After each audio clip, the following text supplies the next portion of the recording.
Welcome to Dice Legenz. Great to have you with us. Kia ora koutou. My name is Vahid. I am the Dungeon Master of Dice Legenz.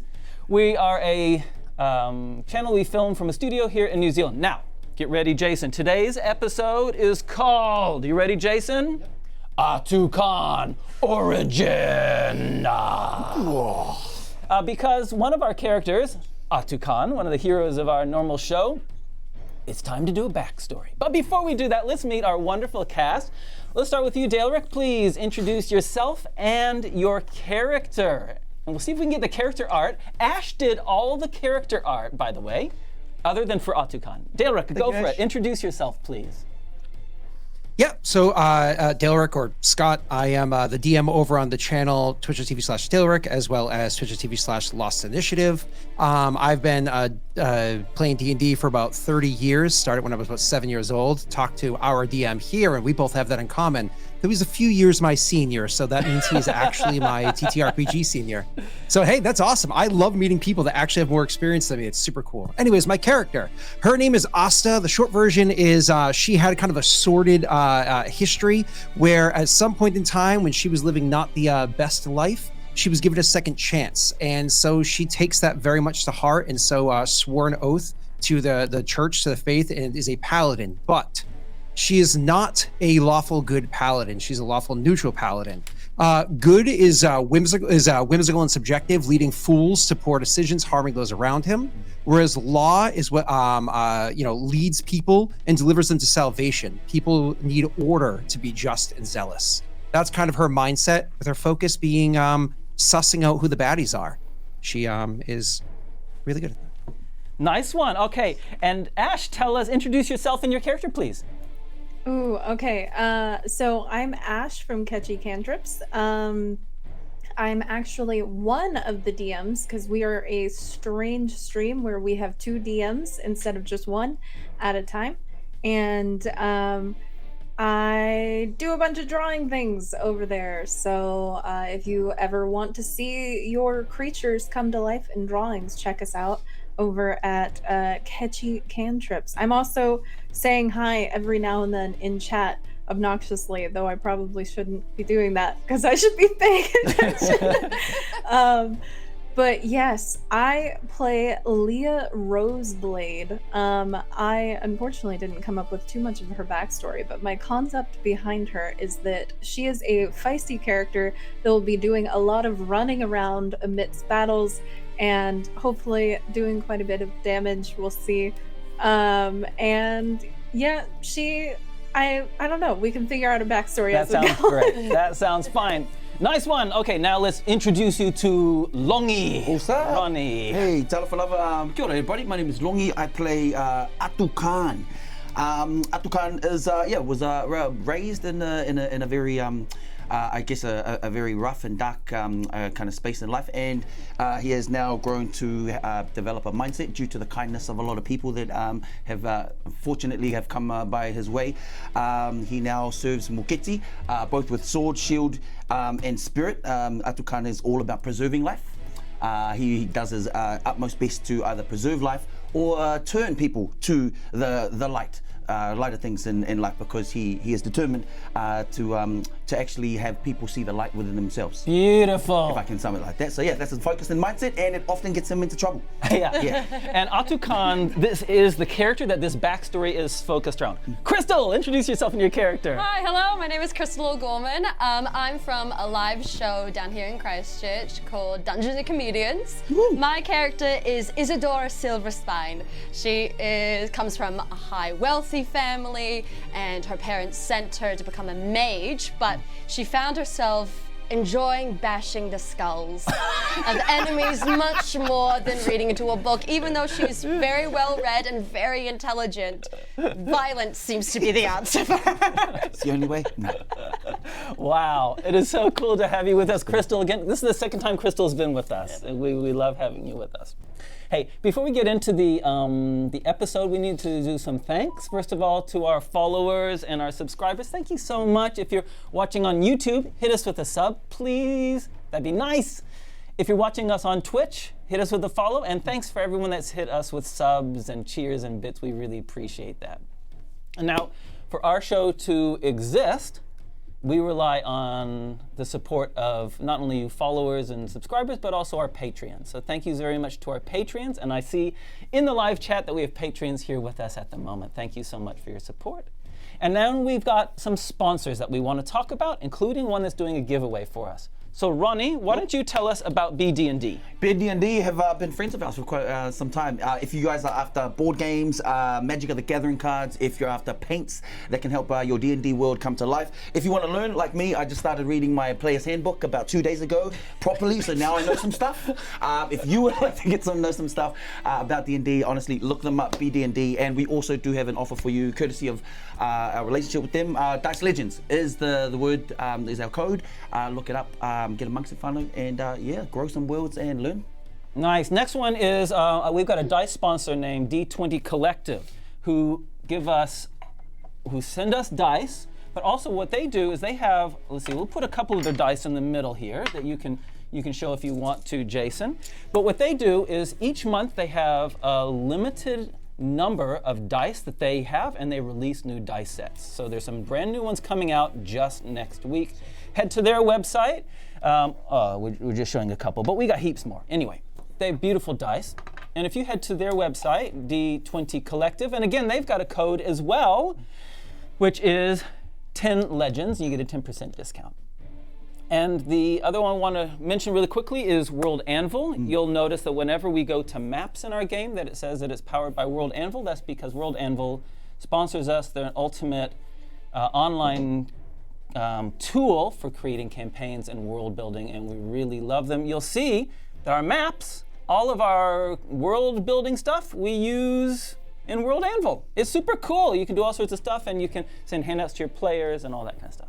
And the last one we want to mention is we've got a giveaway thanks to our friends at Bespoke Boutique, who are going to be giving away in this show a custom-made character journal, just like this one. You can put your own art on it, or they have a whole bunch of other art, and there's going to be a competition at halftime for that.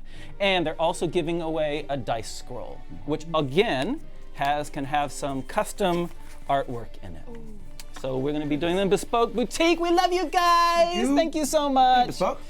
All right. We've covered everything we need to cover before we get into the game. All right. I think. Let's start it. So it's time to roll the titles. Roll it!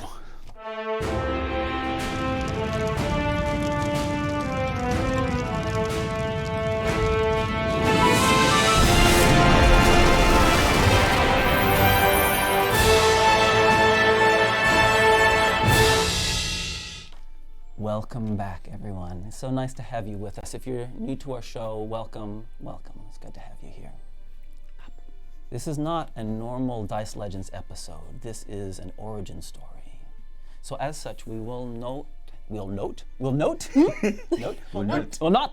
to have our usual recap that we usually do. Instead, what we're going to do is, let me give you a little bit of let me set the scene.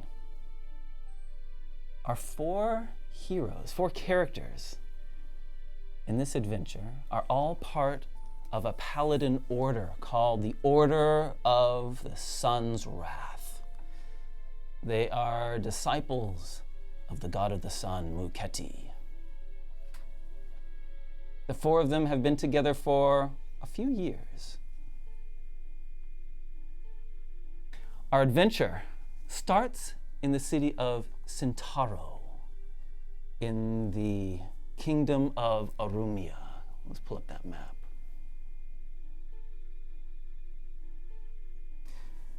And you will see in the map, to the north of Centauro and to the east, there's a small town called Liber.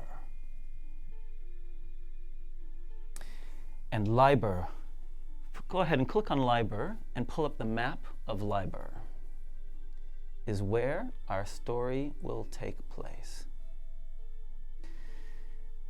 While Jason's getting that sorted out, let's just have a quick physical description of your characters, like a 2 or 3 sentence description of your characters. There's Liber there. Thank you. Ash, let's start with you. Can you give us a micro description of your character, Leah? Ooh, okay. So she has a mess of hair on her head. Her hair is always down and going all over the place. And she's wearing breastplate armor, and she always has a particular ribbon tied to her arm, and it looks like she's been wearing it for quite a long time because it is worn, but nobody's quite sure as to what it represents or why she keeps that ribbon in particular. Thank you. Scott, can you give us a micro description of Asta? Asta or Asta? Asta. Like Asta la vista, baby. Asta la vista. I love it.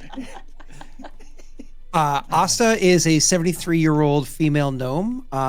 She is 3'6", 39 pounds, purple eyes, purple hair, tan skin. And while she is definitely open and willing to laugh, she often has a severe look in her eye and on her face. Thank you. Ātukaan. Ronnie, 3-sentence description of Ātukaan. Okay, I'll try.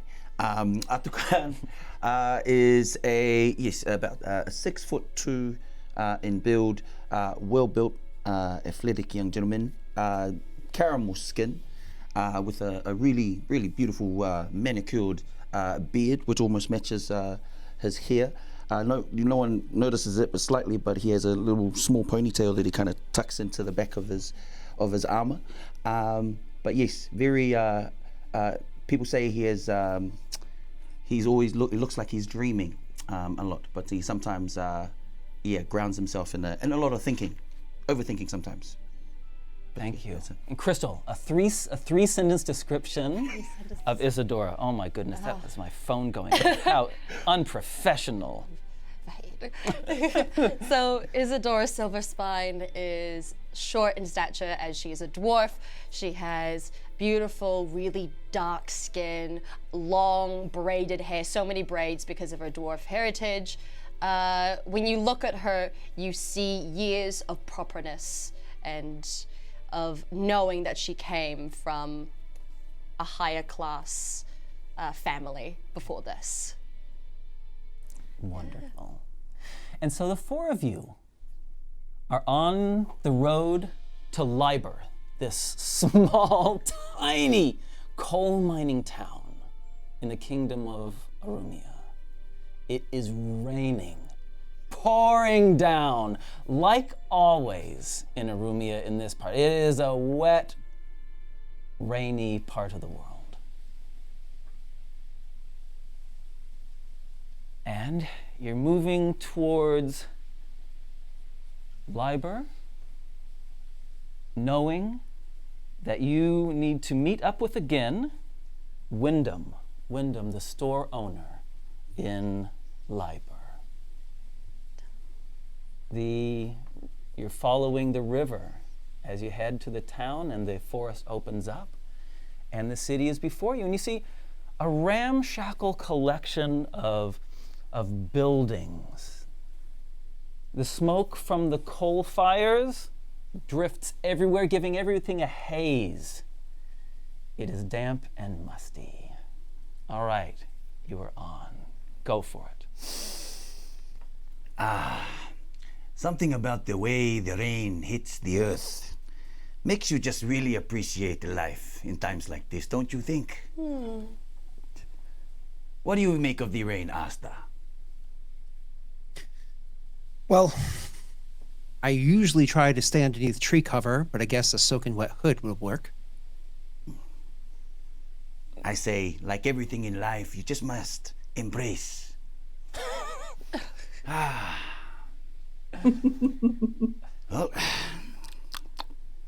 Well, there seems to be our location, Liber. Liber, it's so quaint here. It's so quiet and... Where is everybody? Is people here around? So, it is mid-afternoon by the time you've reached Liber. Mm-hmm. The street, the road, which is basically two ruts of mud from carriages, heads into the city, into the village, really. And nestled in the middle of the village, there are a handful of larger buildings, and then up the hills and down the hills, there are smaller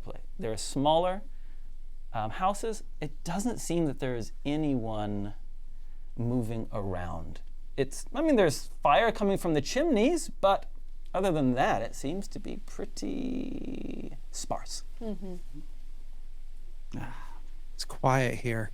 I kind of like it. It's very peaceful, away from the hustle and bustle of life itself. But also where something could be lurking. And with that comment, let us flash back. Perfectly timed comment, Daleric. Let us flash back to 2 days earlier, when you first met Wyndham, the store owner. Wyndham had come to the big city of Centauro and had come to your order with a request. And so, our scene now is 2 days ago. And we find you in the beautiful room in the temple of Muketi. The four of you are there, as is Citadel, the Citadel, that's the title of the person who's in charge of you, is there. And a man in his mid-40s, and the four of you walk in. Citadel says to the four of you, this is Wyndham, who comes from the small city of Liber. We have a request for your aid. Wyndham has a bit of a flab to him. He's a heavy-set man. And he kind of seems a little bit bashful, and he says, well, something's a bit odd in my village. I think that something's happened to the mayor. He seems to be talking strange. And one of the miners, Wyatt, went missing for 3 days in the mine and has come back a changed man. And there's this.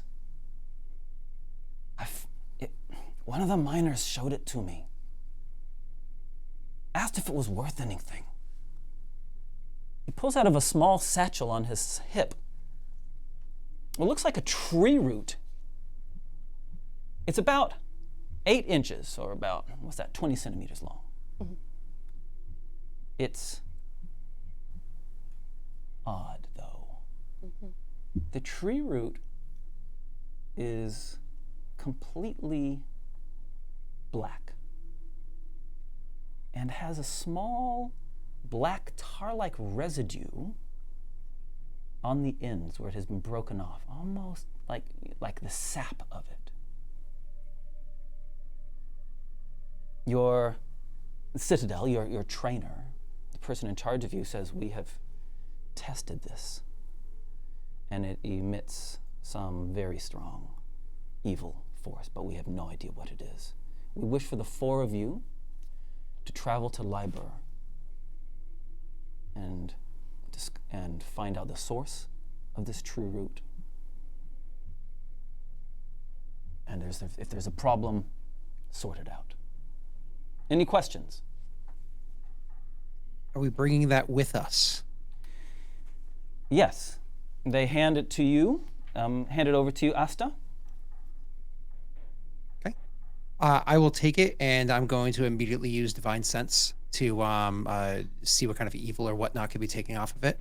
Yeah. It is definitely, there is a palpable evil aura around it. Definitely. I mean, it's not so nasty as you hold it and you get burnt or anything like that, but it definitely got something nasty going on with it. It's not just like a poison, which is like, it's neither good nor evil, it's just a substance. There is definitely something dark at work with this tree root. Anybody that's come in contact with it, yourself included, and I look them over while my divine sense is still active, have they acted any differently? So you look over at Wyndham. Wyndham doesn't appear to give any kind of evil aura. And Wyndham says, I don't know what you mean. I run the store and I see people, but I notice that some of the people's, their words are changed. They're acting a bit odd. What do you mean by words have changed? We're simple people. And when people use old words, it's not usual for us to use those big old words. Where did you say you were from, my friend? We're from the small mining town of Liber. That's about, It's about a day's journey from here. yes. I do agree with you, my friend. Sometimes people just seem to add animosity to their life when they dwell too long in the darkness. As servants to the order of Sun's Wrath. I see this an ideal opportunity to bring the light to your people. If it's okay with you, Your Eminence, Your Grace. And Citadel nods and looks at you, Leah, and says, "What do you think of this, Leah?" I think that if it gives me an opportunity to move around a little bit more, I feel a little tired of being in here, then I think it's worth checking out. That and helping people, of course. Of course. Well, the Citadel turns to Wyndham and says, "Thank you for bringing this to us. My team will need to gather their supplies together, and then we'll travel to to Liber, and we'll meet you there. Thank you." Wyndham leaves, and so does our flashback scene, and we find you back 2 days back into the present as you enter this tiny coal mining village of Liber. What are you all doing? I'm actually going to say, damn it. I knew I should have put Zone of Truth on them while I was still there. So many more answers we could have had. Now we're walking into this blind. Do you think Talk they were about lying? walking through darkness. Say that again, Crystal? Do you Do think they were you lying? just want to trust them? He's just a store owner. Like, why would anyone lie about anything that happens in their town? How long were they holding on to this wicked artifact? Even we ourselves were passing it amongst us. That way the evil wouldn't touch us for too long. It's fair. The idea that one of them... I hear you, my friend Asta. But despite our doubts whether this may be a conflict waiting to happen. But I believe he was in trouble. I do believe that he really needed some help. I think we can help him out. Okay. And so what are you guys planning on doing? What are you doing? We forgot to ask him, where exactly do we find him? Within. Oh. There are many stores around this town. Let us pull up the map. As you enter this small place, there's like 30 households in this entire place. So we have a 1 out of 30 chance. You can see on our map, near the little tiny lake, there's a cluster of slightly larger buildings that face each other. Let us not sweat the small stuff. If you want to be at the store, I don't want us to randomly go, unless you want to, but we can just be at the store. Are we happy to be at the store? I'm happy. Yeah? Or we could be missionaries for Muketi and just like knock on every door. We are from the Order of the Sun. Hello. We've come to bring Passive you to life. investigation 18, right? I'm like, it's that one. It doesn't hurt that there's a sign above one of the buildings that you're moving towards that says Wyndham's General Store. Oh, look at that. It's a sign I for wonder marketing. if this is it. It's a divine sign. Yes. All right. Yeah. So tell me what you're playing, guys. What are you doing? I believe we just enter in, reintroduce ourselves, and just see if maybe anything changed from since our travels. Yeah, I agree. Yes? Okay. I think I will stay outside and keep an ear open. Maybe in case somebody decides they'll slip out back, or if any unexpected guests try to join us. I'll give a bit of a shout. Would it put you at And- ease? Sorry, would it put you at ease if I perhaps cast Zone of Truth now with him? I'll smile slyly and say, "I'm sure you'll do what you need to," Oh. and then kind of step away a little bit to kind of lurk in the shadows at maybe a nearby building or whatever it is. Wonderful. Dark vision helps out. Great. Do you want to roll a stealth roll then for me? Absolutely, my best skill. Oh, Here's- I forgot I can use real dice. Here's our first roll of the game, of the session. Cool. Natural 13 plus 3, 16. Okay. Look, there are some chairs, there are some barrels, there are things. It's a wet place, so there are shrubberies. So there are things that you can sculpt behind, and you've done a pretty good job. Okay, Ash, what is Leah doing? I think she, seeing that there's not really many people walking around or anything outside, I think she would go in because that's what's happening the most, like something eventful. Okay.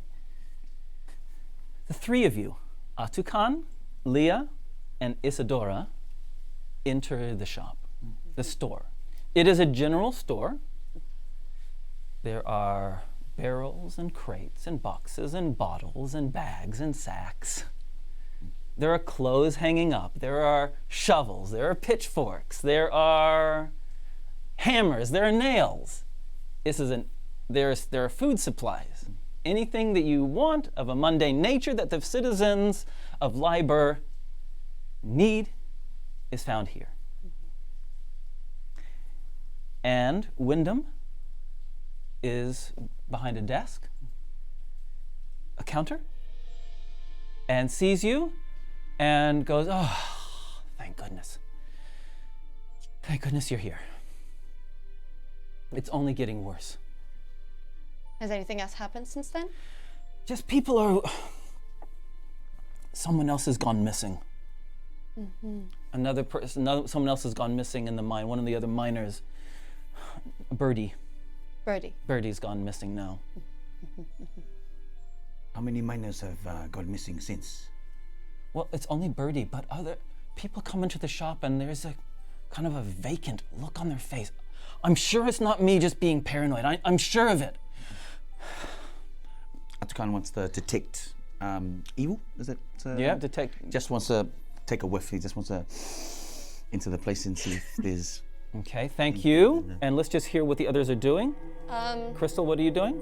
I would actually really love to talk to Wyndham and being like, I understand that you are going through a lot right now. As protocol and to keep my grumpy girl Asta happy, do you mind if I cast Zone of Truth on you? I don't even know what that means. It's just a way to... Is it going to hurt? No. Is it going to permanently affect me? No, it won't. I will be in the circle with you. Okay. Leah, what are you doing? She is absent-mindedly looking around the shop, moving all of those very boring items around as though she's kind of looking for something of intrigue, hoping to find something that would mean that there's something even greater going on here. Okay, so you can make an investigation roll for me, because that has to be investigation. So let's get you do your roll first, and then we'll come back to you, Ronnie, and do your detect evil. Well, 10. It all seems fairly normal in here. It seems like a normal shop. You don't see anything that seems out of the ordinary at all. Ronnie, the shop, you don't get that baleful odor of evil in the shop. Zone of truth, Crystal. They must make a charisma saving roll, but I believe if they... They don't need to because they're going with it. Cool, yes. Okay. Fantastic. Just retell me everything again from when we first met in the city to here. And they retell you the story about how one of the miners, Wyatt, disappeared for a number of days in the mine. Number of days. Cool. And then arrived back, still alive, but had changed. And others have also seemed strange, including Leda, the mayor, Leda, the mayor. have also started acting strange. And more coming into the shop seem to have a blank look, but using different vocabulary than they usually use. So it explains all of that. Yeah. You do not sense any untruth. Okay. At least they believe. That's the thing. Yeah. They believe that they're telling the truth. Okay, cool. Yeah. I want to probably look back at Leah and Ātukaan and just being like, anything you want to hear from Wyndham before I finish the spell?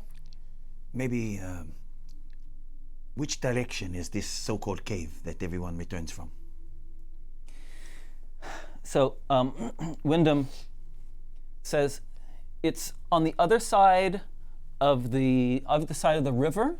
You can't miss it. There, just look to the east and to the south, where the mountain is. The mine opening is right there.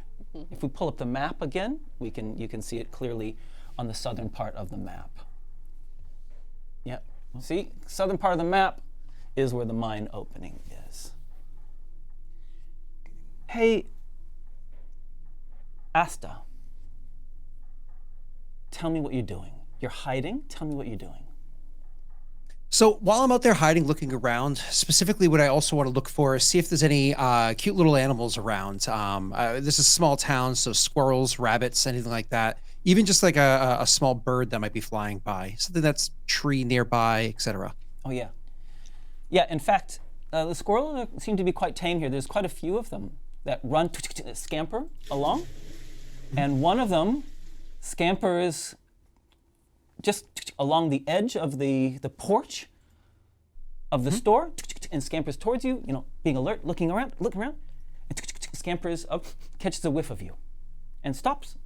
Perfect. About 6 feet away from you.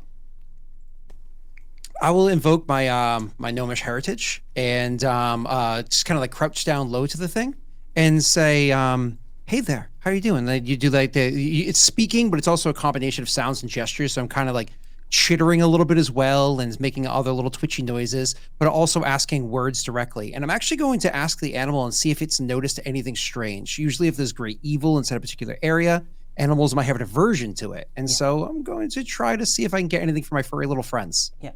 Yep. Goes, says to you, hole in the mountain. Bad. Very bad. Very bad. Don't go there. How about around town? Anybody here? Anything here? Any place you try to avoid? No. No.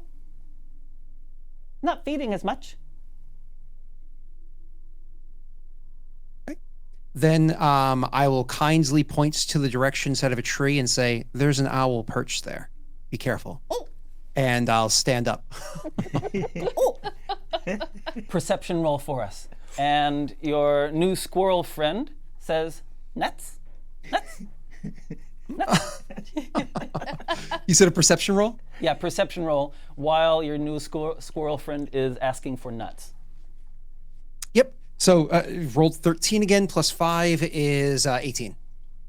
Okay. Nuts? Nuts? Nuts? It scampers closer to you.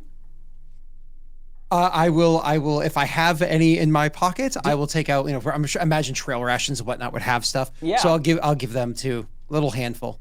Oh, takes it, it fills up his cheeks, not quite as like a chipmunk can do, but still he gets them full. Thank you very much. Thank you. And skitters away in the opposite direction from where you pointed out the owl. As you go, you see that there is now some movement around the town. This store, there are a few other shops around it. And in perfect synchrony, the doors of two of the other shops open up. Ātukaan.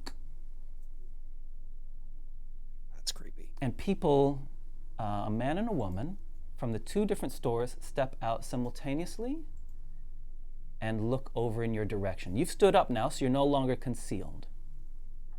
Mm-hmm. One of them's holding a butcher's cleaver, and the other is holding a shovel. Your perception roll. May I make an insight? Yeah. Let me just tell you a little bit more. A cursory glance around, you can see that they're also from the road continues to the east. And you can see that there are some villagers without any rain protection in the pouring rain are walking in a measured pace towards you. They're about 100 feet away, 150 feet away. And there's two more of them. And they're walking side by side. Hit me with that insight roll. Sure. Just want to make sure I am the target. Let's see. It is a +2, which is sad. 4 + 2, 6. They look. Their expression is blank and it very hard to read. It's also the rain is pouring down. It's reducing your visibility to the ones that are like 150 feet away. I'm sorry, you're not picking up anything at all. Let's turn our attention back into the shop. So, Isadora, Leah, Ātukaan, what are you doing? I think just Leah, anything from you? No, sadly, it just seems like everything is the same as you would expect. Ātukaan looks at you two and think, shall we take up on this lead towards the mine? Definitely. Yeah. Just one final question to Wyndham while you're still in the zone of truth. Just have to ask, is there anything you're not telling us? There are many things I haven't told you about my life and my history. Sorry, specifically about this case. I could give you more details if you want. About? Well, it was, 3 days, and I guess 2 hours. And he starts giving a whole bunch of extra details that don't add to the core narrative. Okay, cool. Okay. Thank you very much, Wyndham. Was it? Thank you very much for coming all that way, for informing us, and for your hospitality. We will be off. Thank you very much, Wyndham. Okay. Thank you. And the three of you? We're gonna head out and make our way towards the mine. Yeah. Okay, that's your intention. Okay. Yeah. Hop on the road. Find Esther. Yeah. Ash, is Leah doing anything else before leaving as well? Nope. I think she is excited to go towards the mine. Yeah. Fine. Cool. But, Asta, what are you doing? So, people are coming and the door behind you kind of opens up. What are you doing, Asta? Yeah, so I'm actually going to use a minor illusion to let out the loud sound of like a lion's roar, something that's definitely going to catch a lot of attention. I can only put about 30 feet out, but I want it to be 30 feet to my side, so it maybe pulls some eyes away from me for a moment, but also alerts my friends inside. And maybe if I can take that distraction to slip into the door quickly to see them. So might be one of those surprise door opening moments. Okay. Let's make this a performance roll. Sure. I think so. I'll cast minor illusion, and performance is only a 2. Come on, not buddy. charisma focused. And remember, you've got a... What'd you get? 20? I've rolled my third 13 this session out of 4 rolls, so 13 plus 2 is a 15. That's crazy. You do a pretty good job. And This die. and remember, by the way, you guys have now got 15 inspires. You got, or 12. I can't see it because Ronnie's name key is covering it up. Sorry. But you can spam the inspires as you want. Hey, look, your distraction's pretty good. It doesn't distract all of them. And you try to stealth your way into and to stop the others coming out. Is that what you're basically trying to do, Scott? But actually try to slip in to them, like Yes. roar distraction, get their attention, but slip in. So if they're coming at us, I want to chokehold at that doorway. Okay, so you slip in. The door opens up. Ātukaan is opening up the door because he's the first one out, and you slip in. At least one of them has definitely not been distracted and sees you go in. The other 3 are distracted, and you enter the general store. What do you guys do? Immediately after Ātukaan hears the roar, it's after years of being alongside his comrades, he instantly knows to be on his guard. So yeah, he's ushering in Asta. What is it, my friend? What you see? They're gathering and they're armed, albeit not well. And I'll start like drawing my sword out, but you can see I don't have intents to fight, just more of sorrow and alertness. You know, like They who? The village folk. And like I'll gesture with the sword out the door in case you want to take a peek. And Wyndham says, "Oh, they're my friends. You can't hurt them." Looking at Ātukaan's sword. We promise you we will not hurt them. Right? Much. Is there an exit in the back? Wyndham says, "Yeah, we've got to. Yes, of course, I've got the to get into the storeroom. There's a doorway at the back for people to bring in cargo and stuff. Yes, go." I say we go and then go straight for the mine then. Wyndham looking at the door because you'd opened up the door, Asta, you'd opened up the door, and Wyndham looking out, seeing them coming through, he pales and goes, "Oh no, can I come with you? They look dangerous." Of course. Yeah. We cannot leave him here. Yes. Come with us, Wyndham. All right. I narrow my eyes but don't say anything. Are you a suspicious soul? I took observant for my feet, you know, like Nice. Hey, if you ever want to do anything like insight or anything like that, you just let me know. Insight's a momentary skill, you know. I trust my friends though. Okay. I trust them implicitly, so. He leads you around the side of the counter, out to the back, to the storeroom. There's a stairway that goes up to the second story where his living quarters are, and as he said, there's a double door, which is currently unlocked, unbarred, ready for you to leave. Okay. Everyone be on alert. And as Ātukaan does that, he wants to put in his sword, but then he brings out his stick, his arako. Okay. A bit of a non-lethal option. Okay, let's go over everyone real fast. Ash, what are you doing? I'm gonna be like really on it to try to get out the door as fast as possible, but I have my shield in front of me. Okay, wonderful, thank you. Crystal, what you doing? Actually, I would love to cast Bless on you 3. So, yeah, if there is an attack roll or saving throw, you do that, you add a d4. Okay, so Asta, Leah, and Ātukaan are all blessed. And you feel the light of Muketi cover you. Okay, thank you. Ātukaan, what are you doing? Ātukaan, as he feels this bliss come over him, goes, "Thank you, old friend." And then, yes, Ātukaan, on alert, wants to pretty much open up the door and making sure that the coast is kind of clear for the team to come through. Roll a perception roll, and in the meantime, what's Asta doing? I actually also wanted to look out with dark vision. It's and being very perceptive. I wanted to take a glance out, but as the door is opening, I'm going to look back and say, "How many times have I told you to save that spell for yourself? You need it more." No, you guys need it. I can handle myself. I have spells. I have a hammer. I've got this. I care Hammer and about stubby you legs. as well. Hey, stop, make your perception roll too. Ātukaan. I'm gonna steal one of those inspiration and roll with advantage. Okay. Yes. Can I also use an inspiration? You sure if that's okay? can. Thank you. Okay, you guys have now used 2 of the communal inspirations. Thank you for the 14.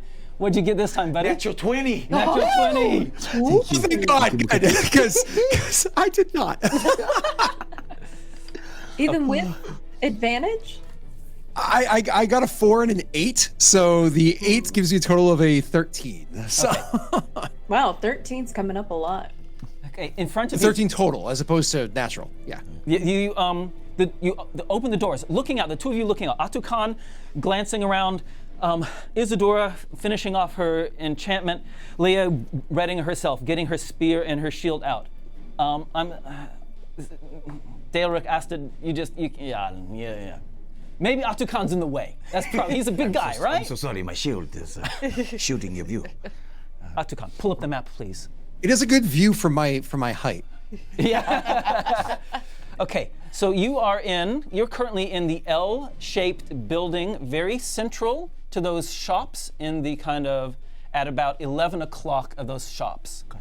So the other cluster of buildings around you, so you've come out the back door where there's 2 small buildings behind it. One's an outhouse and one's a wood store place. You can see across the lake, you can see the mine opening to the south of you, but you can also see that people are coming out of the buildings all over town. Not out of all of the buildings, but there are people coming out of buildings on the other side, and they seem to be turning towards you. And there's a big lake. You can also see that there's a bridge to the north and to the south part of that lake. Okay. That's what you see. Otherwise, it's wet. It's muddy. There's woods surrounding all of it, right? Yes, a deep, dense forest. Okay. Ātukaan looks at Let's hear what As happens. we head out, I look at all of you guys and I'm like, do we just run past everyone and go across the thing to get to the cave? Or do we run into the woods and try to lose people and possibly get lost? Well, we need to get to the mines. There are 2 ways through. How do we avoid casualties along the way? That's my question. Crash! Quicker The than them. They'll have door, resolve like us. the door of the store, of Wyndham Store, the front door, gets booted open. Scott, what did you just say? I was saying, let's move quicker than them. They don't have the same resolve as us. I agree, my friend. Yep. And it's trying to move as fast and Ātukaan starts running. yes. Follow. Running. Yes. Running? Running. 100%. Shield Okay. out in front of me, too. Okay, here's how we do this. This is effectively a chase scene. Cool. Now, how chase scenes work on our channel is you all get 5 rounds of double movement. After the 5th round, you start needing to, you get 5 rounds plus your constitution modifier of free movement. So if you just keep track now, should indicate of how many free rounds of movement you get. The people that are coming behind you and all around you are going to be going at their full speed as well. What's going to be happening, and they're going to be converging on you. Each round, one of you is going to roll a 20-sided dice, and that's going to tell me what obstacle, if any, you come across. Okay. Okay? First of all, now where are you going? You're going to the north, you're going to the south, you're going to try to swim across the lake. I need a broad indication. Ātukaan, you started running first, so you're leading the way. Where are you going?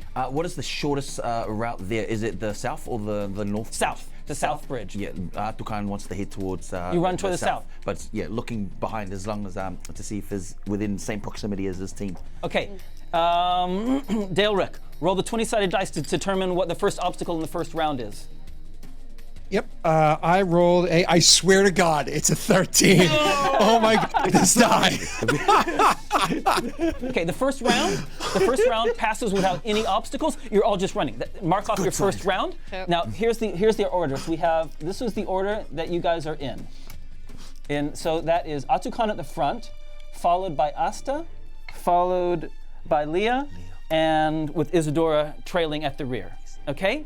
First round, you go across clearing and you can see that people are converging, are trying to converge noose-like around you. Ash, roll my second round. Roll a 20-sided dice for me, please. 11. 11. Again, second clear round. You're just running through the mud. Okay. They start converging, and they are now. The closest one is about 20 to 30 feet away from you. Round 3, Ronnie, roll the dice. Okay. 6. A 6. A 6. You run straight through a channel of water. Yep. It's coming from the forest, and there's a channel of mud and water. All of you need to make an athletics roll to jump over it, DC 12, or you can choose acrobatics, DC 14, to get across it without stumbling. So everyone make your athletics or acrobatics. You choose which one you want to make. This is not a saving throw. It's not a saving throw. Oh no, yeah, they can add their bless onto Okay, it. fantastic. Oh, yes. Add your D4. It's a blessing. Nice. Okay. Dirty 20. Okay. So no problem for Isidore. Isidore jumps over. Yeah. Yep. 12. A 12. Are you doing acrobatics or athletics? The one that's athletics. Yeah. Which is what you needed. Yes. So you just barely make it, Ātukaan. What about Asta? A grand total with the spell is a 19 acrobatics. Boom! That's so good. Feel free to describe to us how that happens.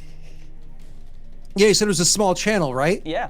Well, I know that I am not going to be able to do it on my own, so I literally wait until he starts pounding through, and I'm going to jump onto his back, and like literally hands on his shoulders, feet on the small of his back, and then as soon as he gets through the other side, I'll drop down and say, thanks. Nice one. Don't mention it. Ugh. And Ash, what did you get? I actually got a nat 20. Boom! So do you want to describe how you do that? I am gonna do acrobatics or athletics. I guess that's how you interpret this. But I imagine since I had my shield in front of me, I see it oncoming, and so I throw the shield down and actually slide across it. But as I land to the other side, I kick the shield up, so I just grab it and like shake off the mud as I'm still running. Very Nice. Two of the people that were following you slip and fall into the mud and are now 10 feet further behind. You have gained ground. But moving towards you, you're in the next round, you'll hit the bridge. Yep. And there are some people coming. There are some of the citizens that you're going to be running directly towards. Ash, roll a 20-sided dice to see. No. Yeah. Ash, roll a 20-sided dice to see what the obstacle, if any, is. Ooh, 19. 19. It's an open field. Nice. So just mark it off as your fourth round. Cleared that one. Now, the next round, they are definitely right in front of you. What are your intentions? So basically, they are on the bridge. Yep. Right? They're on the bridge. And let's just make a bridge. Yeah? And they are in the way of the bridge. You've just come past, run past a building to your side. All right, we'll do this in initiative order. Our initiative order goes like this. It's always this way. Asta, you're first. Then Leia. Then Ātukaan. And Isidore, you're last. Cool. So Asta, what are you doing? My little legs are pumping hard to try to stay with the group. I am literally just going to try to rush across the bridge and keep moving, keeping an eye out ahead of us. Okay. Best I can. You try. Okay, rush through. So you're gonna. You can do a couple of options here. You can try to squeeze past them, which was going to require a very impressive acrobatics roll, or you can try to attack them, push them. Better yet, actually, now that I understand what you're describing, I'm going to do something instead. I'm going to yell a command, casting the spell, and say, move. Ooh. Okay. Which one? The command is a single person spell. So there's a woman here. Unless you upcast it as a second level spell, in which case you can do an additional creature. And that's what you're doing, is it? Oh yeah. Oh yeah, baby. Oh, yeah. Okay, so the woman, the man, the woman stands her ground. The man, what did you say exactly? What was your word? I said move, but of course it's a one-word command. That's fine. Right. So he moves in a random direction. He moves out of the way like that, and leaving an opening for you, but you're gonna have to run past her. That's fine. Yeah, That and so doesn't bother me. you move past her? One, two, three, four, five. Yeah. Yeah? And so she will Yep. try to grab you as you go past, and she manages to grab hold of you. Sorry, buddy. You are grabbed. Ash, what are you doing? How exactly has this woman grabbed them? As Asta was running past, she reached down and she has a sodden hood, right? So almost kind of like grabbed by the hood. Yeah, and yanks back. So one-handed on the hood. I want to try to take one arm and this is gonna be complex. I want to try to take one arm and like grab, because you're a gnome, aren't you? You're small. Yep. Small. Oh. I want to try to grab her as she's being grabbed, kind of like by the waist, and then have my shield in front of me and like push like this with the shield while also rotating. Do you know what I mean? Like using your momentum, grab and then rotate. Cool. Go for Yeah. it. So we're gonna make that an attack roll because you're trying to dislodge, right? Yeah. So make an attack roll and add your strength modifier and your proficiency onto it. Bless doesn't still. Use And the inspiration. bless. Cool. Use inspiration. Oh, should I? I can. Yeah, Okay, you I will bless. use it. We have so many. You got so many, you might as well use them, right? Yeah. Okay, I'll use one. Let's see. Oh, I'm glad I used it.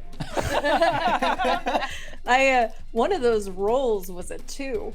The other one was very good. So, let's see. And then you said to hit and then 24. 24, okay. Asta, you're free, and the woman goes sprawling onto the ground. Boosh. Do you want her to go into the water? Do you want her to go on the ground next to you? I was thinking more like knocking back, not into the water, Okay. since it's so rainy and stuff. Okay. But just like away. You do a brilliant job. 1, 2, 3, 4, 5, 6, and you can get one more thing of movement. Okay, Ātukaan, you're on. Ātukaan, very impressed by this really beautiful dance as he sees Leia pick up Asta on the way. He then kind of swiftly moves into where the lady was. Is there a couple of barrels around? No. Okay, could there be one? No. Something that floats? Yeah, there's pieces of wood from this nearby tree that have fallen onto the ground. Nice. Ātukaan just grabs it and goes, we're so sorry. And he just like throws this like log into the water river. for the lady, just in case, because okay, he saw that nice. she had a lot of clothing on, didn't want to like weigh down. And as he runs past, and he also wants to look back and see if our other friend from behind, Isadora is still there. Are you okay? Yeah.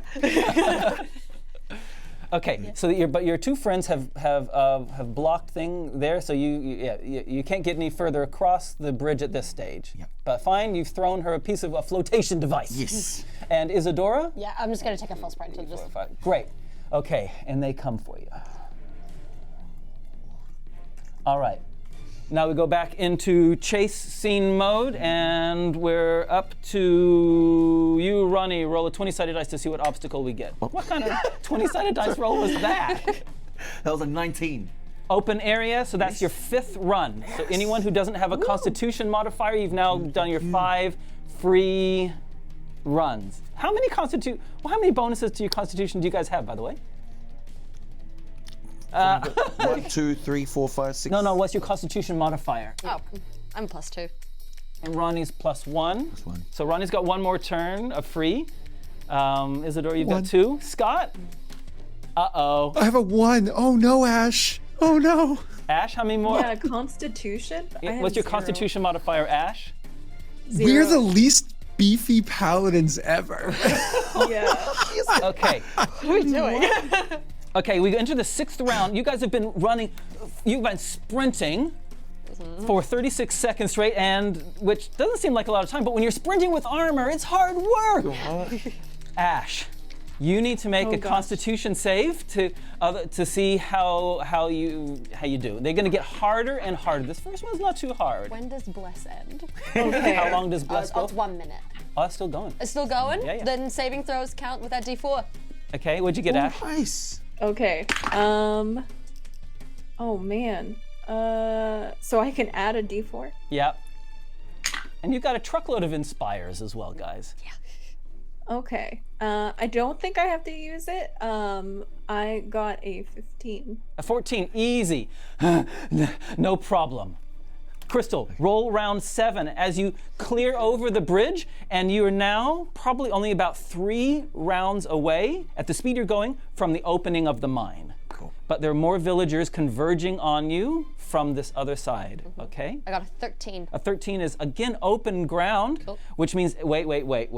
This round, anyone who only has a +1 Constitution modifier, which is now Asta and Ātukaan, Nope. and Leah all need to make a Constitution save. Oh. Now, Do it. 17. I'm gonna use one of those inspirations. Okay. Oh my god, that didn't even help that much. Ah! And the bless still works as well, so you still get to add a D4 on. I'm gonna do that. I got a 9. You got a 9? You are now winded. Your speed decreases by 10. But you were already super fast anyway, so your speed is now only 30. until you're able to catch your breath. Man, I'm feeling so slow. Runs directly with everybody else. Yeah. Hey, by the way, Dale, can you please describe what you're doing, by the way, buddy? Yeah, so right off the bat, I had an 11 total for my Constitution, including the bless. Yeah, that's fine. You only and need a 10. what I was doing after I got free and like let go, it's probably my fault that poor Leah ran out of breath, saving my Tookus. But otherwise, I'm struggling to stay ahead because I have the slower speed and, just kind of keeping pace, I guess, now with Leah, who is panting. Okay. Occasionally looking over the shoulder, but mostly keeping an eye out ahead. And you come across this in the next round. Let's see if there's an obstacle first. I'll describe the scene, and after we hear the obstacle, and we're up to Scott. You rolling the obstacle roll. Roll a 20-sided dice. If I get a 13. Man, you guys are... Did you get another 13? No, I got a 7. A 7. That's better. Is it better? That's much nicer. Oh, I mean 17.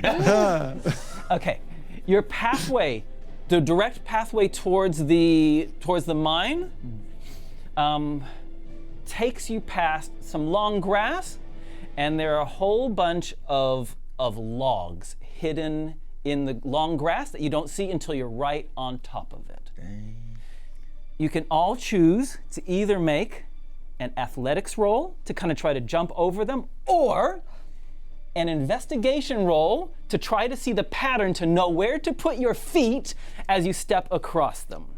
Meanwhile, the people that you would, from the other side of the river, you've lost them. They're all way behind.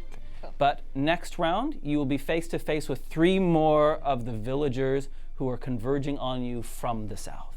And to make the matters worse, all of you now have to make Constitution saves. Ash, if you fail this, you're going to be even worse. Yep, please, Scott, what were you saying? A quick question. I have both dark vision, because I know it's night, and passive investigation of 18, passive perception 20. Would I have noticed this already, or? Yes, so we can give you automatic advantage on your investigation roll. And I said it was mid-afternoon, not nighttime. Oh, I'm sorry. I misunderstood that then. I think I was confusing it with the earlier part. Yeah, the flashbacks and the flash forwards, we all got. For everyone, first, let's do your exhaustion first. Everyone make your constitution save. You need a 12 this time. Who else? Come on. 18. It's gonna expel another constitution if it's all right. You're using another inspiration is burned? Yes, please. That didn't even help too. Bless is not still applied, eh? Yeah. Oh, really? Okay, 11. You get to add a d4. You 7 add plus d4. you have to roll a d4. D4, sorry. No matter what you get, you're not going to get a 12. 3. 10. No. Exhaustion hits. What about you, Ash? What'd you get? I actually got another nat 20. I'm using them all up now, so then we're gonna fight something, and I'm gonna get ones. And Daleric, what'd you get for your exhaustion? Originally an 8, but then I used an inspiration, and now it's a 15. You're doing fine. You guys have burned 6 of these babies already. I love it. Now for your rolls to see if you pass the obstacle. Ronnie, Yes. your speed from now on, you're going to be 10 slower than everyone else. Okay, so if you can write on your character that your temporary speed is now 20. 20. Yep. Everyone, choose whether you want to do an athletics roll, and you need a DC 13, or an investigation roll, and you need a DC 14 for that. Okay. Athletics 13, investigation 14. Go for it. I got investigation of a 23. Oh my dude. Nice. You want to describe yourself crossing over these concealed pieces of wood, planks? Yeah, I'm actually just going to say, follow my path. And then I'm going to kind of hop over them and as I go. Can I take an action as I'm doing this or no? If you take an action, that means you're not dashing. That means you're not doing a double move. So yes, you can. Then I won't take an action. No, I won't. I'll just say follow my path, and then I'll just kind of hop over the different pieces that as safe as they go, trying to make it as obvious as possible the safe path. And because you're the first in the initiative order, that means that everyone gets advantage on their rolls. Yes! Does it matter if it's investigation? If you don't, you can do either way. Okay, cool. Ash, what'd you get? Oh my goodness, so much better now that was an advantage, because I was actually about to ask if I could use yet another one of those inspirations, but I didn't want to. Oh, phew. Okay, I got a 19. 19. Beautiful. And Crystal? 22. Thanks to Asta. Shut Asta. And the mine opening is opening up before you. Last round, but Ātukaan is lagging behind. Leah, even with her decreased speed, is the same speed as the rest of you, is actually still faster than Isadora and Asta. Leah is still the fastest. 3 of the villagers stand between you and the mine opening. I won't make a battle thing. There are 3 in front of you. What are you all doing? We'll go in initiative order, starting with Asta. How far away does it matter? To the opening of the mine, the opening of the mine is 40 feet, and they are between you evenly, so they're 20 feet away from you. Okay, I'm gonna have to burn another spell to do this the right way. I'm gonna run at them, drawing my sword as I do so. Actually, I think I already had it out. So I'm gonna run at them. Bonus action, cast Misty Step to all of a sudden appear behind them, and then attack one of them. And you attack. Well, I will set up this. Can you clear this out, please, for me? Clear this. Yep. Make your attack roll. Yep. Okay. Anything for suddenly appearing behind them or nah? You definitely get advantage, 1,000%. Ooh, how are you attacking them too? Are you chopping one of them? He said with a sword. He's got a sword. Fortunately, in 5e, you could choose after you drop them whether or not it was lethal. So, but because I had advantage with my second die roll, I had a nat 20, and then plus 8 and another one from Bless is a 29 total. But that's a crit. That damage will be 2d6, so that's 8 plus 2 plus 5 is 15 points of damage. And are you doing that? And you kill them. Okay, then I'm going to do that non-lethally. So the way I imagine I do it is I'm going to teleport behind them, and as I like use a Misty Step to teleport behind them, I'm going to do like a quick low blow to catch them, like say over by like the hamstring, and as they drop, just kind of like grab their forehead and just push it even harder to the ground, so they just go out cold clean. And they are completely unconscious. Poof, one of them is down. You get 2 attacks, Paladin. You get 2 attacks Oh, that's in a right. row. I forgot about that. You want to do Advantage that again? on the second one or nay? Up to you, buddy. Oh, so then I will just roll normal. Since I already dropped the one, don't want to take all the fun. I rolled a natural 19. So a hit, a normal hit. That's going to be... Kellion's sound is just going crazy on those hits. 4 plus 7 is going to be 11 points of damage. These are just villagers, right? They've got like 4 hit points on a good day. Never trained a day in it. Oh, And she goes down. Okay. Non-lethal as well. Yep, that's you done. Ash, what's Leah doing? as I run up and I see this small little gnome just these 2 villagers, I'm like, dang, maybe I didn't need to save you earlier. And I'm just gonna try to ram into the one that's left with the shield and kind of boop them off, hoping to like knock them out. Okay. Yeah. Okay, roll an attack roll. Yeah. What would be hitting with my shield adding? Strength and proficiency. Okay. Then in that case, I have a 10. A 10. They're only armor class 10. They're villagers. Does that include the D4 from Bless? Oh yeah. And you get your bless. In fact, I didn't. That's +2, so 12.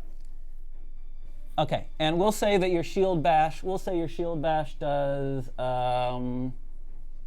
You're not trained with it as a weapon per se. We'll say it's a D2.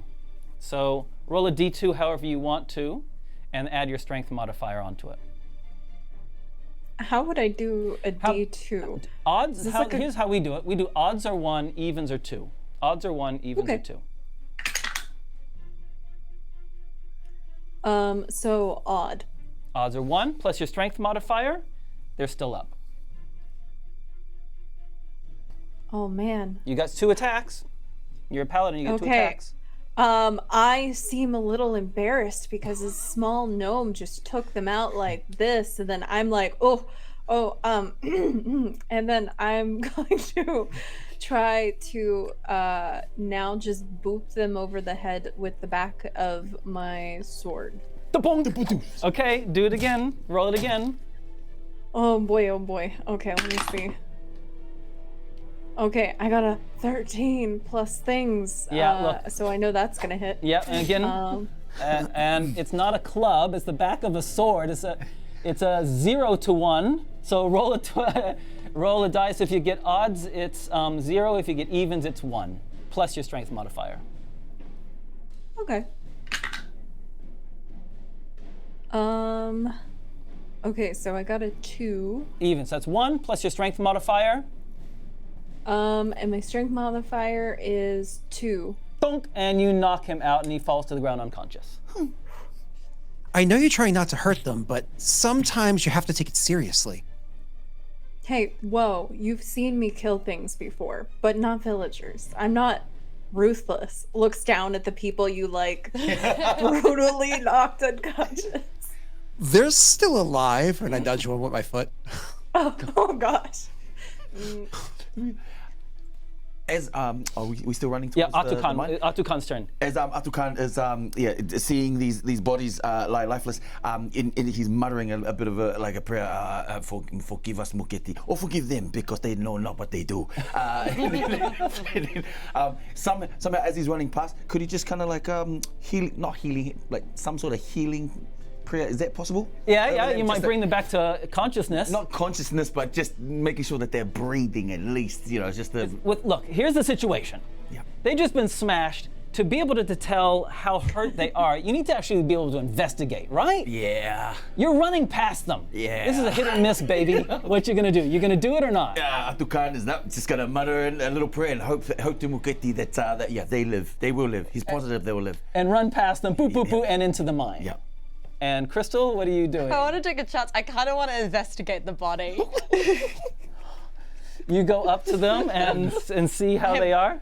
Wow. Do you, like, is this a medicine roll, or are you trying to, what are you doing? I'm looking on their persons to see if there's anything that like indicates like why are they acting so weirdly. I dig it. Okay, Yes, okay. so- That's an investigate roll. Cool. So intelligence.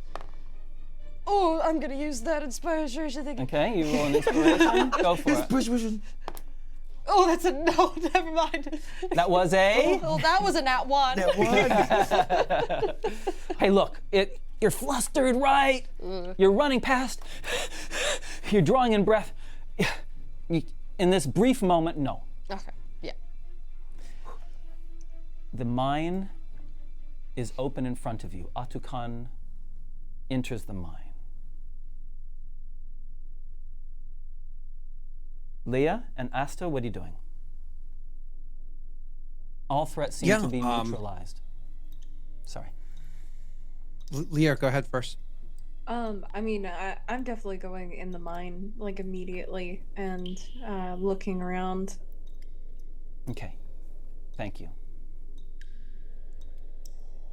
And so you enter First the thing mine. I'm going to do is Yeah, go, Scott. go ahead. No. I was going to say I'm going to immediately activate Divine Sense so that from this point I can start seeing what the heck's going on around us. And you enter the mine. Everyone, it is dark in here. It is there.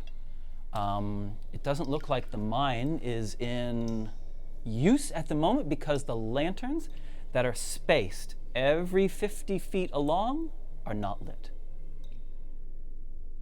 It goes straight into the granite of the mountain. It's a wide mine opening, but it is dark. The only ones that can see in the dark are Isadora and Asta. Right. Okay. I'll look over at Isadora and say, looks like we're up, and like give her a friendly nudge and thanks for the spell. It did help. You clearly needed it. I resigning nod and sigh. Don't brag. Sorry, but very impressive how you got those 2 villages down, and in a non-lethal way.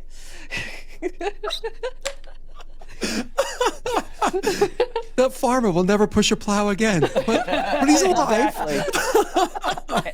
And that barmaid is always going to walk with a limp for the rest of her life. Beer is going to be sloshing everywhere. It's a crip walk. They're gonna remember this. Can Ātukaan wield his sword? Apparently, it can light. No, there's no. none of that? Okay. It's called a sword of light, Gotcha. but it doesn't actually emit the light spell. I'm with you. Okay. I think Asta and Isadora should move ahead of the crew. Maybe I don't know what you guys consider a safe distance, 30, 60 feet, something like that, because we can peer into the darkness and hopefully notice things before a big bright light for those that are less visually capable. It kind of makes everybody aware of our existence. Mm-hmm. And you head into the darkness. Those that have dark vision, you can make perception rolls or investigation rolls as you wish, as normal. Ash and Ronnie, your characters, I'm sorry, it's just too dark. You can't see nothing. Miss Blank, Boo. you will be the light in this darkness. I will just. He's gonna hold on to us. Yeah, yep. Yeah. He's gonna feel around for a shoulder. There you are. Finds one. Oh, hello, Esther. No. I'm just gonna hold No, yes. on to oh gosh, names. I'm gonna hold on to whoever's closest to me. I'm just gonna reach out like blindly, so I don't even know where I'm going. So what I see is a train here. So we have That's me. Yes. Ouch. Asta. Did none of you bring torches? Look, again, let's not sweat this small stuff. If you think that you'd have torches, you've got torches. If I was we gonna were say, told I that do we're have going into a candles. mine- Ah. Yeah, that would actually illuminate the way a bit better if you have candles. You waited. Yeah, I'll pull out like a half dozen candles and hand them to you and be like, seriously? Like- Is this your first time? It is. And can we look around for something? Yeah. lights? Can They're we light light, up? and Nice. and we see you entering into the dark of the cave. Is there any of the mine? Is there anything you're particularly wanting to do as you start to delve deeper into the side of the mountain? I think I want to get out my mole, and I just want to like ready that up. Yeah, just Okay. Ātukaan? Ātukaan is he's sorry. Ātukaan first, and then we'll go to the people in America. Sweet. Yep, Ātukaan is ready and aware now that there's a bit of light illuminating.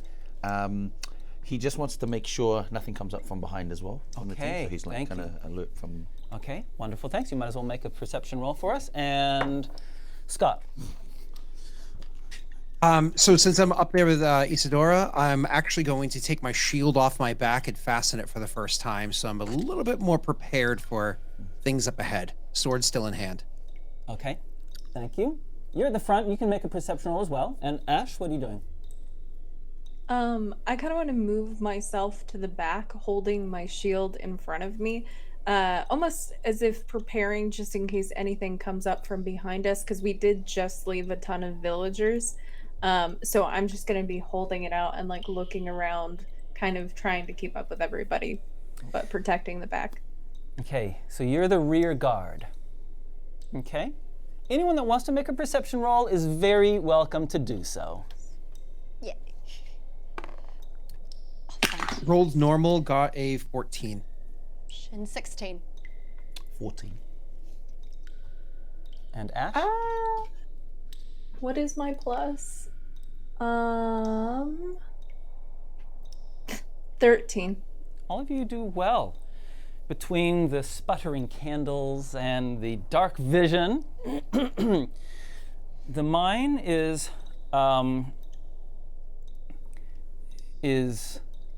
well laid out. There are clear paths, and there are some signs which indicate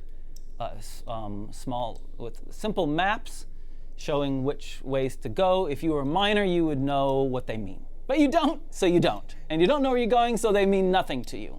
Mm-hmm. Leah and Ātukaan, looking behind you, Wyndham, running in the back of the mine, says, What the? You guys are so fast. What are you doing? You're not. I'm coming with you. I'm not staying with those guys. Thankfully, We they forgot didn't about seem to be interested in me. Otherwise, who knows? Oh, Apparently we a weren't either. stitch, a cramp. Oh, I have got to be honest. I entirely forgot about it. I am so sorry. Yes. Oh, I'm glad you can join us, Wyndham. Slightly winded. Do you know whereabouts in this cave those people headed, by any chance? I'm not a miner. Apparently, it was a new tunnel that was being extended.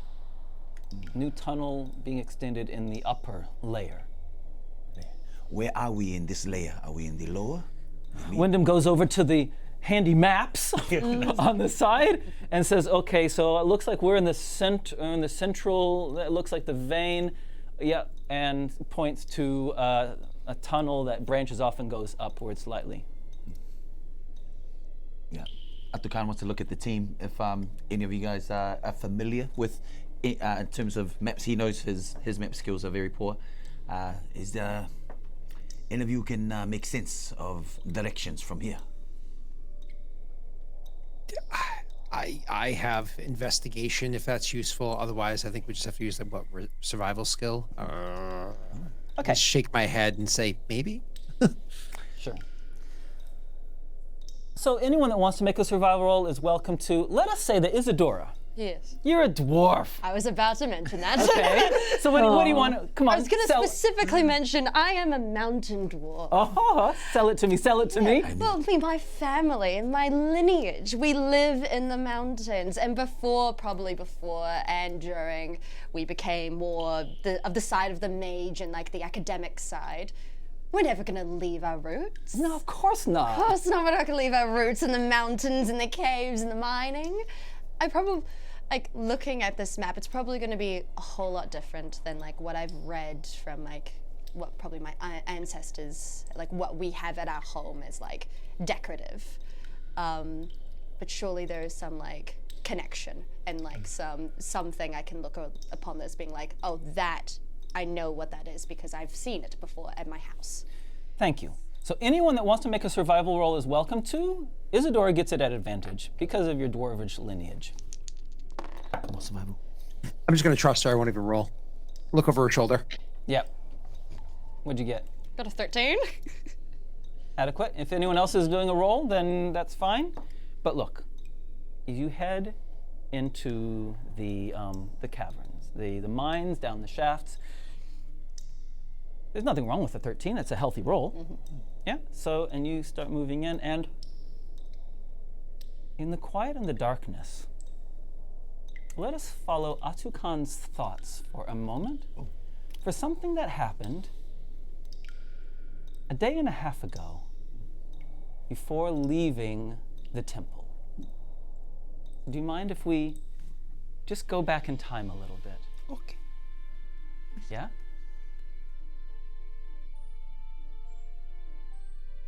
In the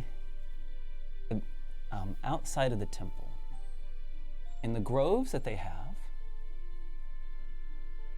an orchard, is where you are meeting up with Amalea. It is the evening before you're heading off to Liber.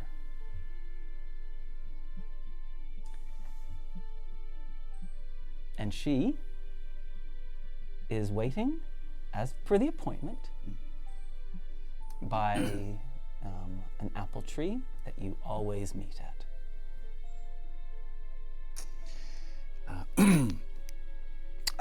You find Ātukaan, who is you can tell he's been up all night, contemplating what to say, feeling a lot of butterflies in his stomach, but at the same time there's a steel determination that he has to the mission that lays ahead. He doesn't know whether he'll be able to come back, but he with everything within him, he wishes that he will return. But he brushes that worry aside, and as he meets up with Amelia,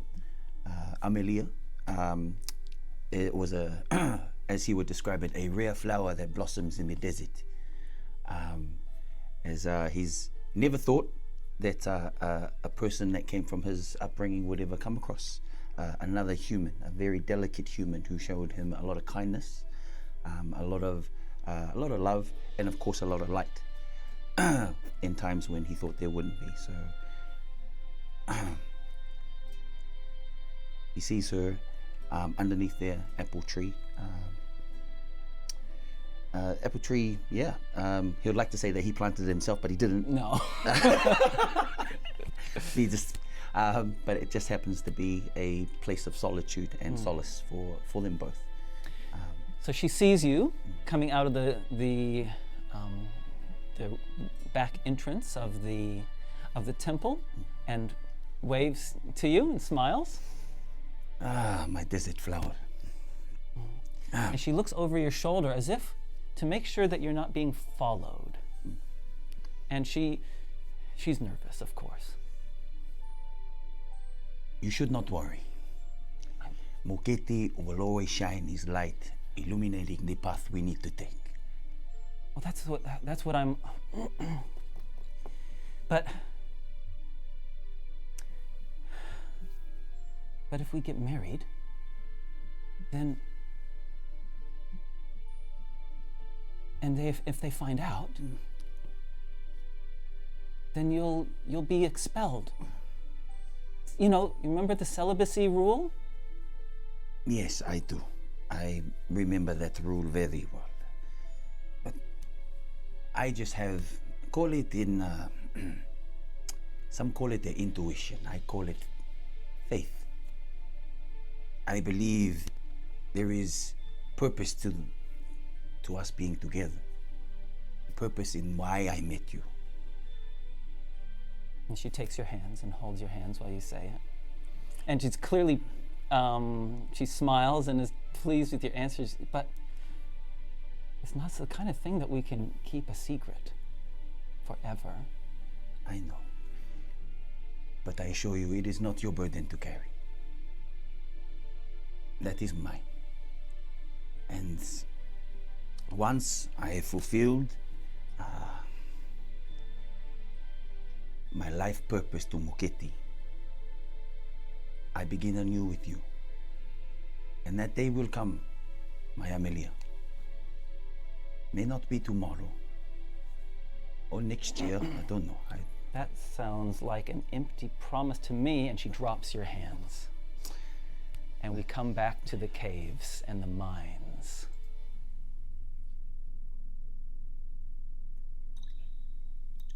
So, and as Ātukaan comes out of that kind of flashback, he just hears the droplets of in the cave. Reminds me of the tear that he saw run down her face as she said, "Empty promise," and it just kind of dissipates, and like the water that drops into the puddle kind of ripples with his thoughts, and he's back. The rest of you, please, while he's been daydreaming and reliving conversation from the previous day, what are the rest of you doing? Eaten by a dragon. Say, what'd you say, buddy? What'd you say? So we got eaten by a dragon. He was that in his mind. We were all like screaming, and he's sitting there looking at the wall, like. And then that's how I lost my limb. No.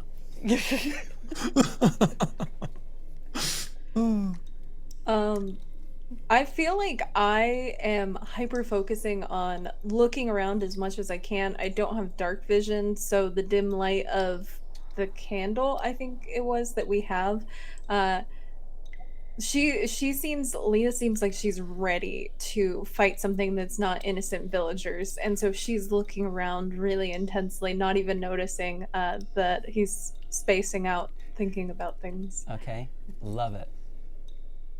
I'd say I'm comfortable and confident inside the cave, but this is not my home. I am side by side, shield to shield with my dwarven friend and following lockstep with her, taking her lead. I was letting her take the lead. Mm-hmm. I think while I'm leading ahead, I'm gonna, because I feel like, just because I'm so close to Asta, I'm gonna go, Asta, I have a theory. Raise an eyebrow. People are coming into the cave and they're leaving the cave different. When I first heard that while they were still speaking, it was just like proper, and that gave me the idea of someone trying to pretend to be a living person. They would use the words like that they've heard before, but they wouldn't know how to do it in a casual way. Do you understand what I mean? Nod slowly. Yeah. I don't know what will be in here, but I believe it might be possession or body swapping, just something along the lines of that. And I'm rambling. I'm sorry. Maybe No. You're onto something. I don't know what it would be specifically, but that's just my theory. As you say this, it's clear to your trained eyes, your familiarity with the mountains and mining and tunnels underground,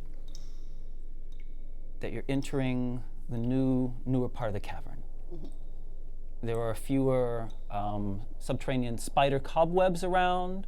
There's less coal dust and footprints in the coal dust, less accumulation of grit on the sides where people aren't walking. It's clearly a newer channel that you're walking through. And in front of you, your vision, beyond your dark vision, you can tell that it opens up, that the cavern, it opens up into a cavern in front of you.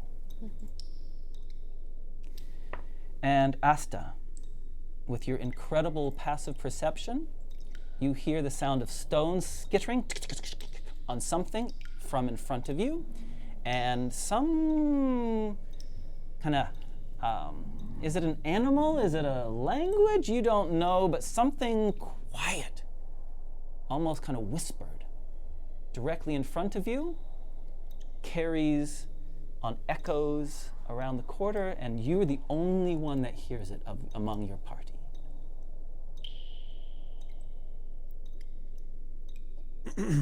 I'm gonna place my hand onto like maybe the around the elbow of the arm of Isadora, and I'm gonna cast protection from evil and good. Kind of like whisper the prayer. I'm sure she knows the prayer very well. And then I'll say, "There's something up ahead. Steal your mind." And I will take very like slow steps forward, trying to listen out and see if I could like squint my eyes and listen carefully, see if I can kind of gather what it was that made this noise. Excellent. And as you, five of you, Oh, yes. with good old Wyndham, He's here. kind of looking around, clutching onto you guys because you're better than all the other options, step forward, and the passage opens up, and it's clear. You can tell Isadora that what is happening. In an instant, you can see they were mining along, and they hit the wall of a cavern that opened up that they didn't realize was there. And you see before you an open cavern, which is raw stone, black granite. Can I have the yuckiest music you can bring us, please? Yuckiest music. Hit us with maybe Beast. Is that Taylor Swift or? Yeah. Dang. In the midst of this cavern, those with dark vision can see no creatures, no. You can see in my stomach. a tree, a large tree with its roots, black roots spreading out from its center. Its leaves, purple and blue leaves. Like autumn has come in a very odd way.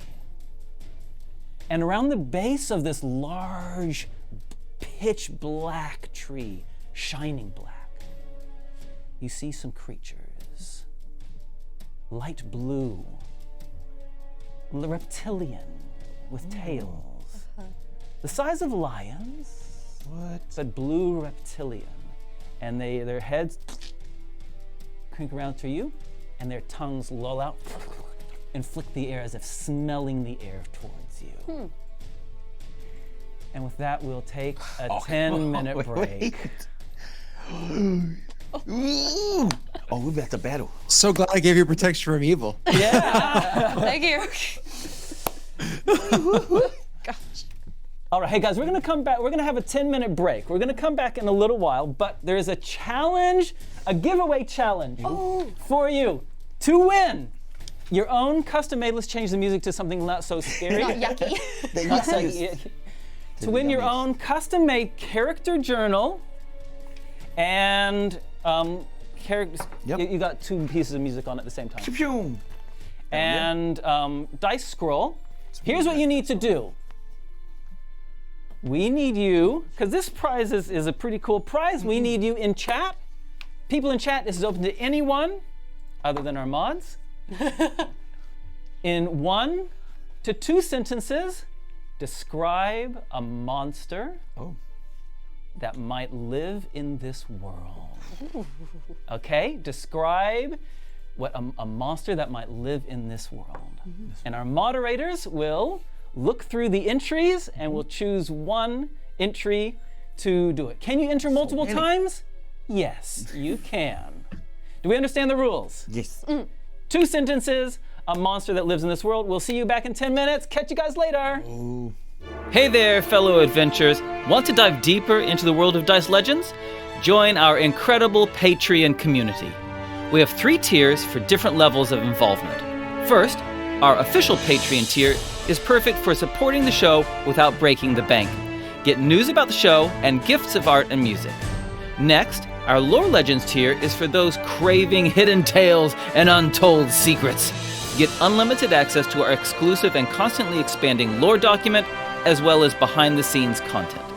Finally, our World Builder tier offers the ultimate Dice Legends experience. As well as all the news and gifts and lore, you get to collaborate with us, contribute ideas, and see your creations come to life in future episodes. To choose the tier that suits you best, head over to our Patreon page now, linked below, and level up your Dice Legends experience.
Hello guys, how y'all doing? What's up? What's up? We're back.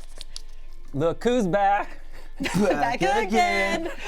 Oh, we're back. Hey, thanks everyone for joining, doing the giveaway stuff. I was so busy setting up for this next thing. I confess, I haven't actually looked to see the entries, but we've got some cool ones here. Oh, yes. Jay Spates, the small hemoskink hunts in packs. Their skin adheres to the target and is very difficult to remove. The lizard-like creature uses this to their advantage as they latch on and drain the target's blood. And with 5 or 6 at a time, very few adventurers tell the tale. Wow. Cool. We've got a number in there, that's great. Mods, I feel sorry for you having to choose out of these beautiful entries. Wow. We've got a couple of redeems. We've got a side splitter and a cheeky music. Can you think of a joke, one of you two? I'll do the cheeky music. Wait, what? On spot. Scott or Ash, name a song for me, please. Wait, whoa. I'm terrible at picking music. For me to perform. Name a song. Just Any song. Any song. I could Turn Back Time by Okay, if I could turn back time. what's her Ready? name? yep. Okay. What's her name? Ready? Cut the music. Sure. If I could turn right. Here, this is the redeem. I hope this is worth your 10 points. You say.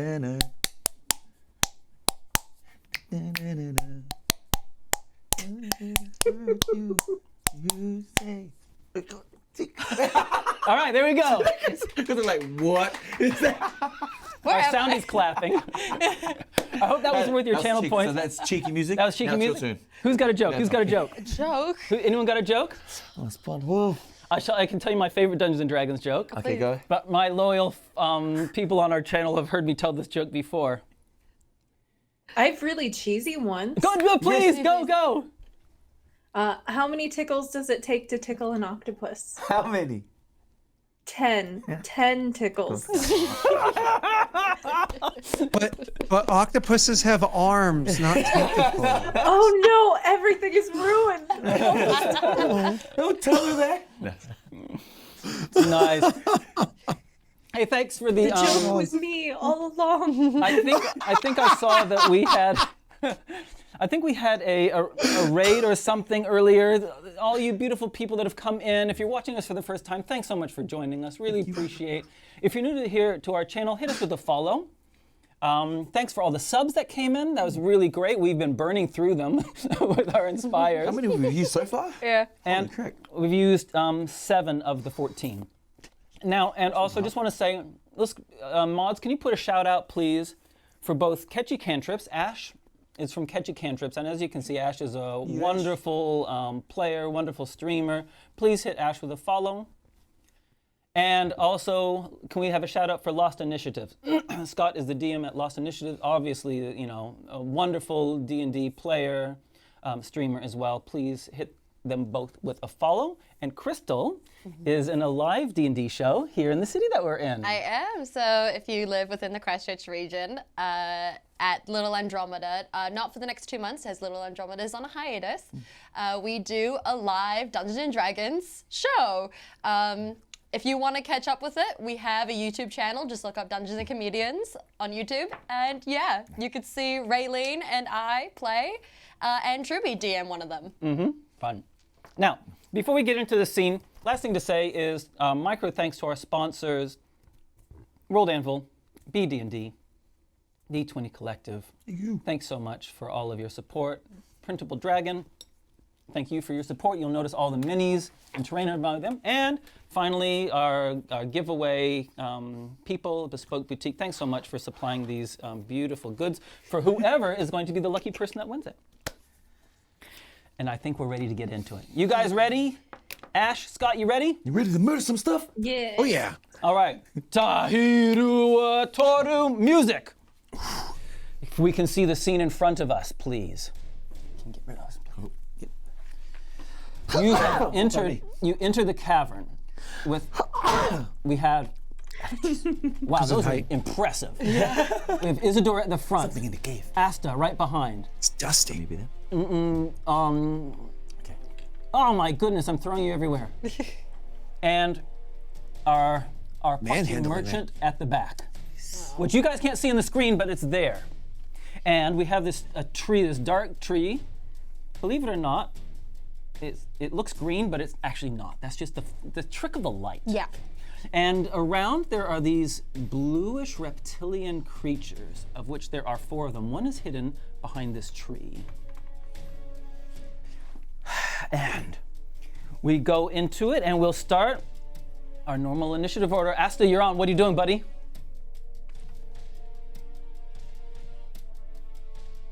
Oh, I'm sorry. You're talking to me? I'm talking to you, Scott. What are you I'm sorry. doing? I thought you said Ash, not Asta. My apologies. Sorry. So mine. I look in and I saw the creature. So I already put the spell onto her to make sure that she was safe. I saw the screen just a moment ago. Can you pull up the I action want screen to. Oh, thank you. I want to make sure I could see. I don't want to be the first one in combat.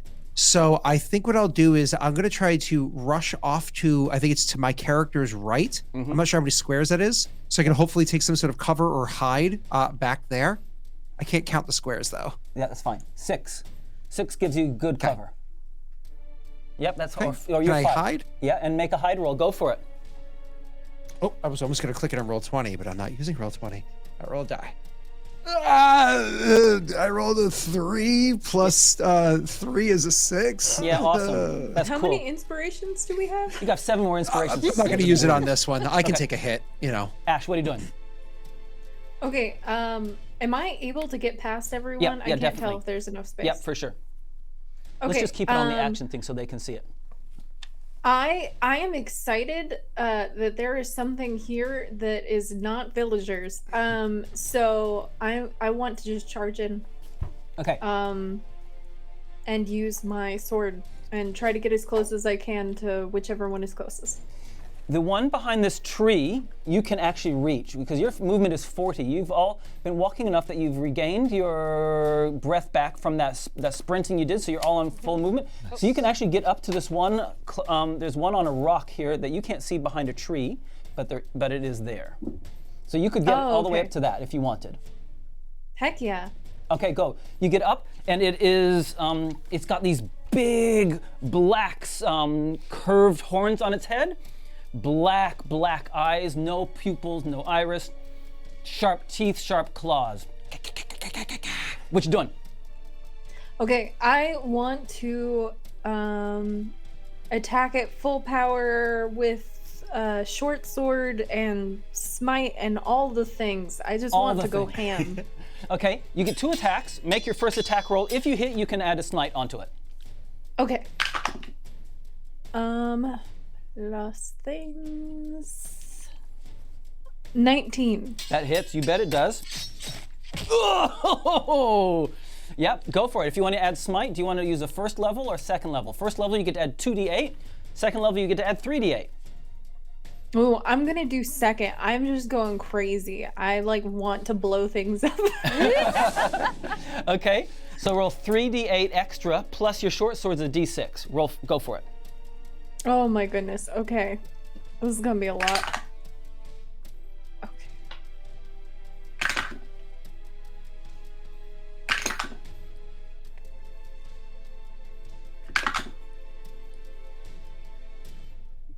$17. I Yeah! think. Whoa! Nice. All right, that's your first attack. You get 2 attacks, you can attack again as you slice it. Unnatural 20. Unnatural, you hit again. Yes. Okay, and then that one's just me hitting it this time. Okay, so then roll your normal damage. 5. Okay, where you slice it,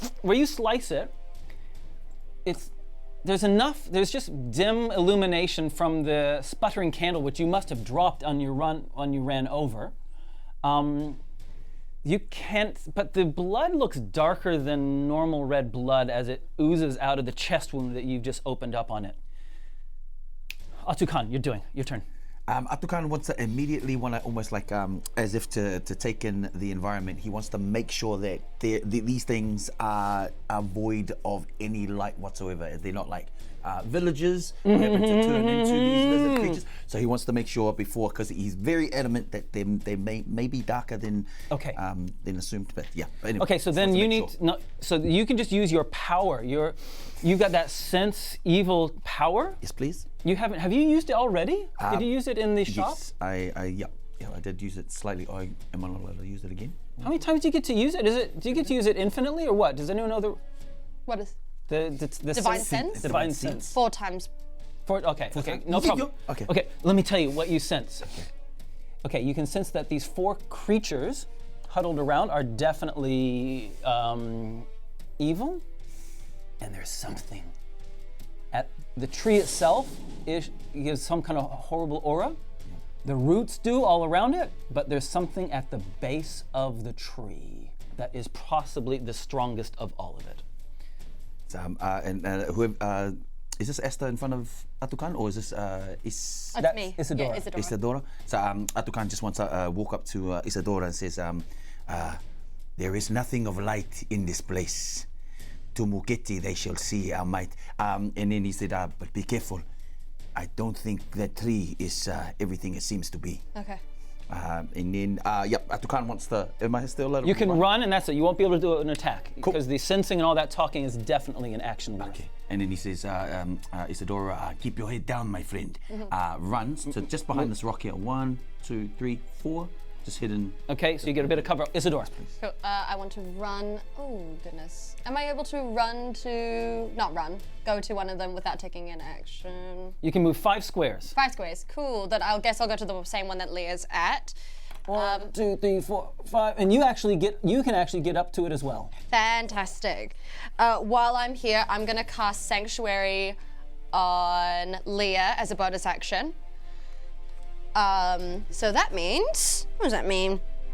That means any creature who targets you with an attack or harmful spell must make a wisdom saving throw first. On a fail save, the creature must choose a new target or lose the attack or spell. Okay, great. Yeah, and that's on Leah, so that's a bonus action. As an action, I'm gonna do Oath of Devotion. What the? So, 1 time is between rest, sacred weapon. As an action, you can imbue one of your weapons, my Mao, that you are holding with positive energy using your channel divinity. For 1 minute, you add your charisma mod to attack roll with your weapon. Wow. This weapon also emits a bright light, 20 feet, and dim light into other 20 feet. Okay, cool. You Yes. make that roll, Cool. and your +7 becomes a +11. Wow. Sweet, so that is a 21. You hit it. You definitely hit it. Ooh, fantastic, so 2d6 plus 4. 2 5s plus 4, 14. The combination between Leia's 2 blows and your hammer, you just smash it and it goes sailing into the air dead and crumbles on the ground. Fantastic work, Leah. Glad we could do this together. Nice, good teamwork. And the 3 creatures pounce. They by the way, we use flanking rules in our game. I'm gonna replace this tree with something else. To be so that clear, we can flanking does advantage. Yeah.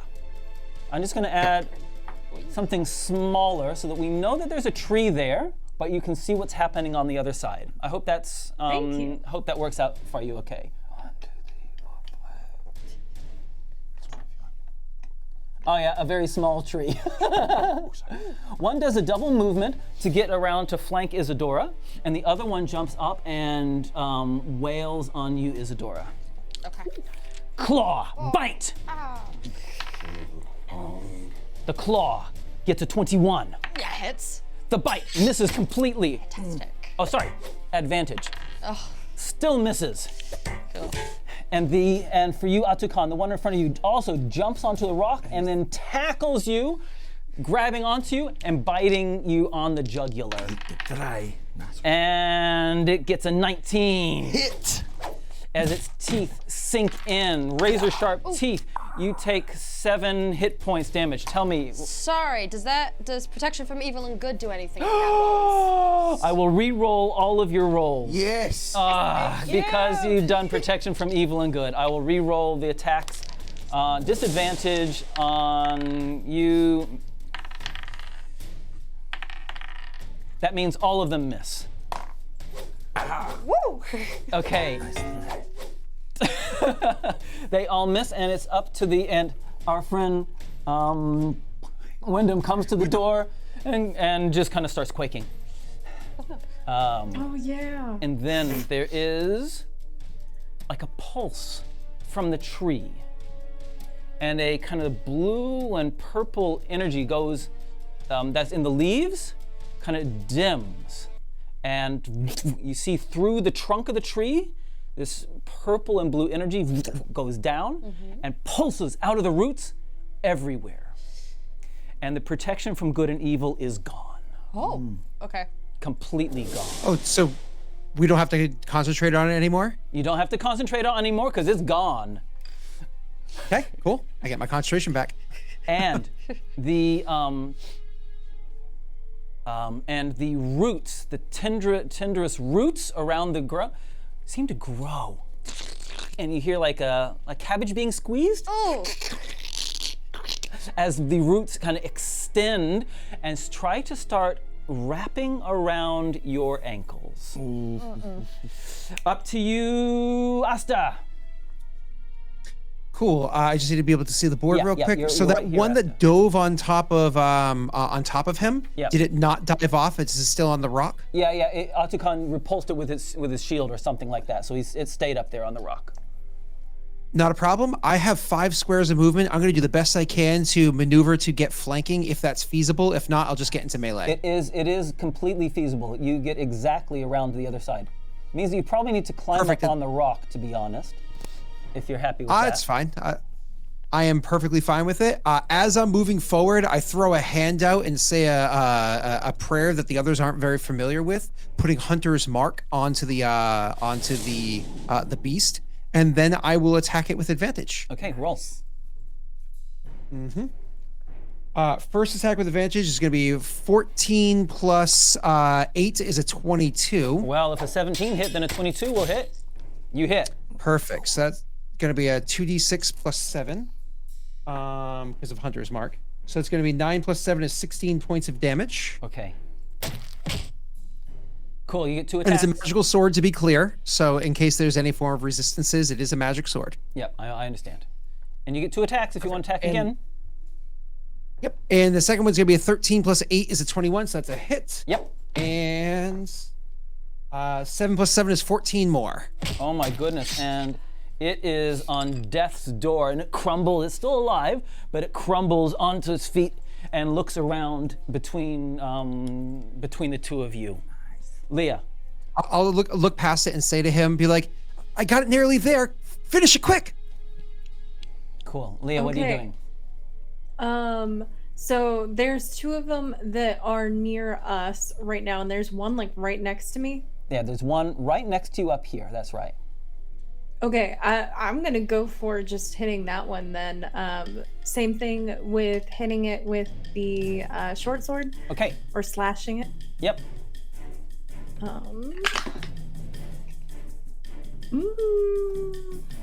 14. 14 does not hit. Okay, 2 hits luckily, so. Yep. 2 attacks. What is math? 22. 22. How much damage did you do? 22 to hit? Why, yeah, you definitely hit. Yeah. Okay. So roll your damage. Okay. And then I guess I'm gonna do smite on this one too. Okay. Just the first level though. All right. Okay, so then that's extra.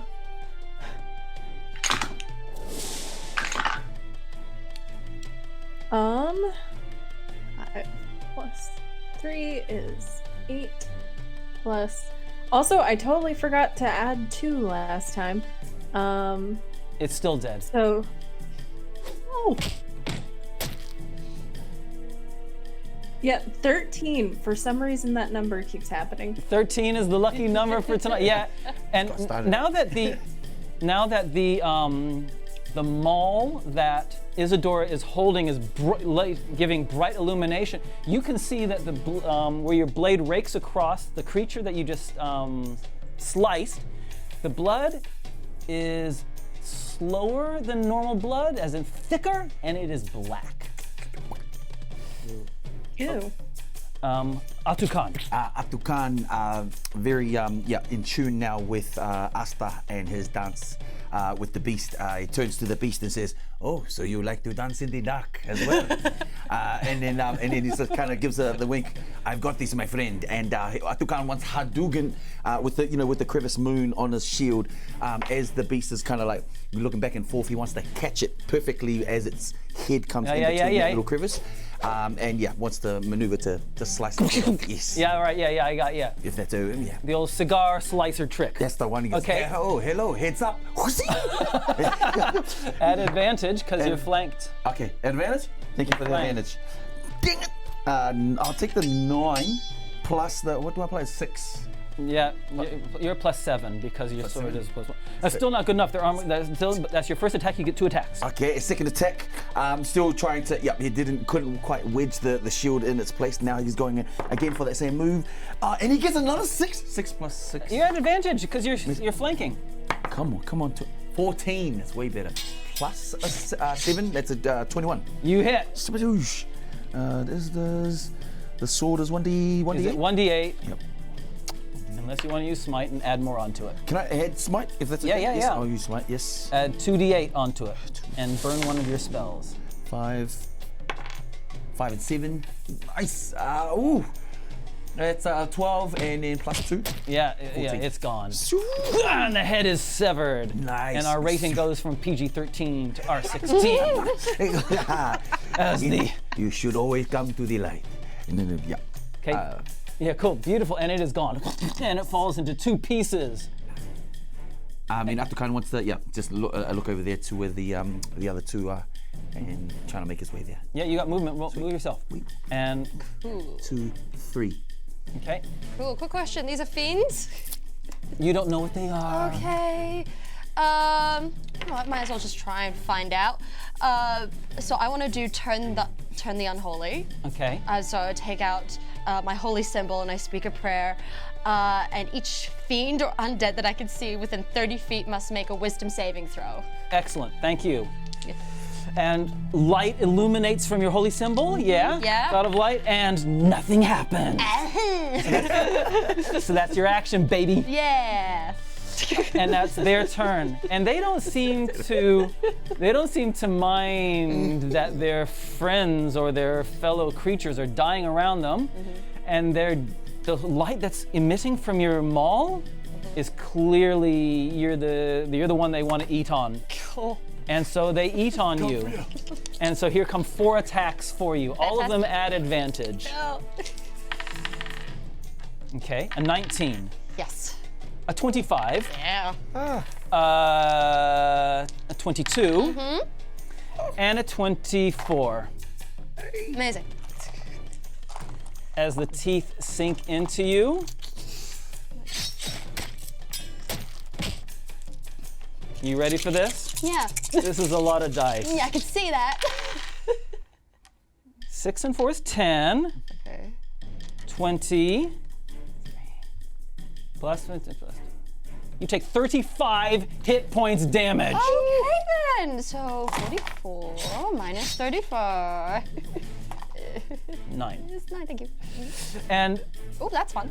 And around your feet, the roots start to try to climb up everyone's feet except Asta. Asta is safely on a rock.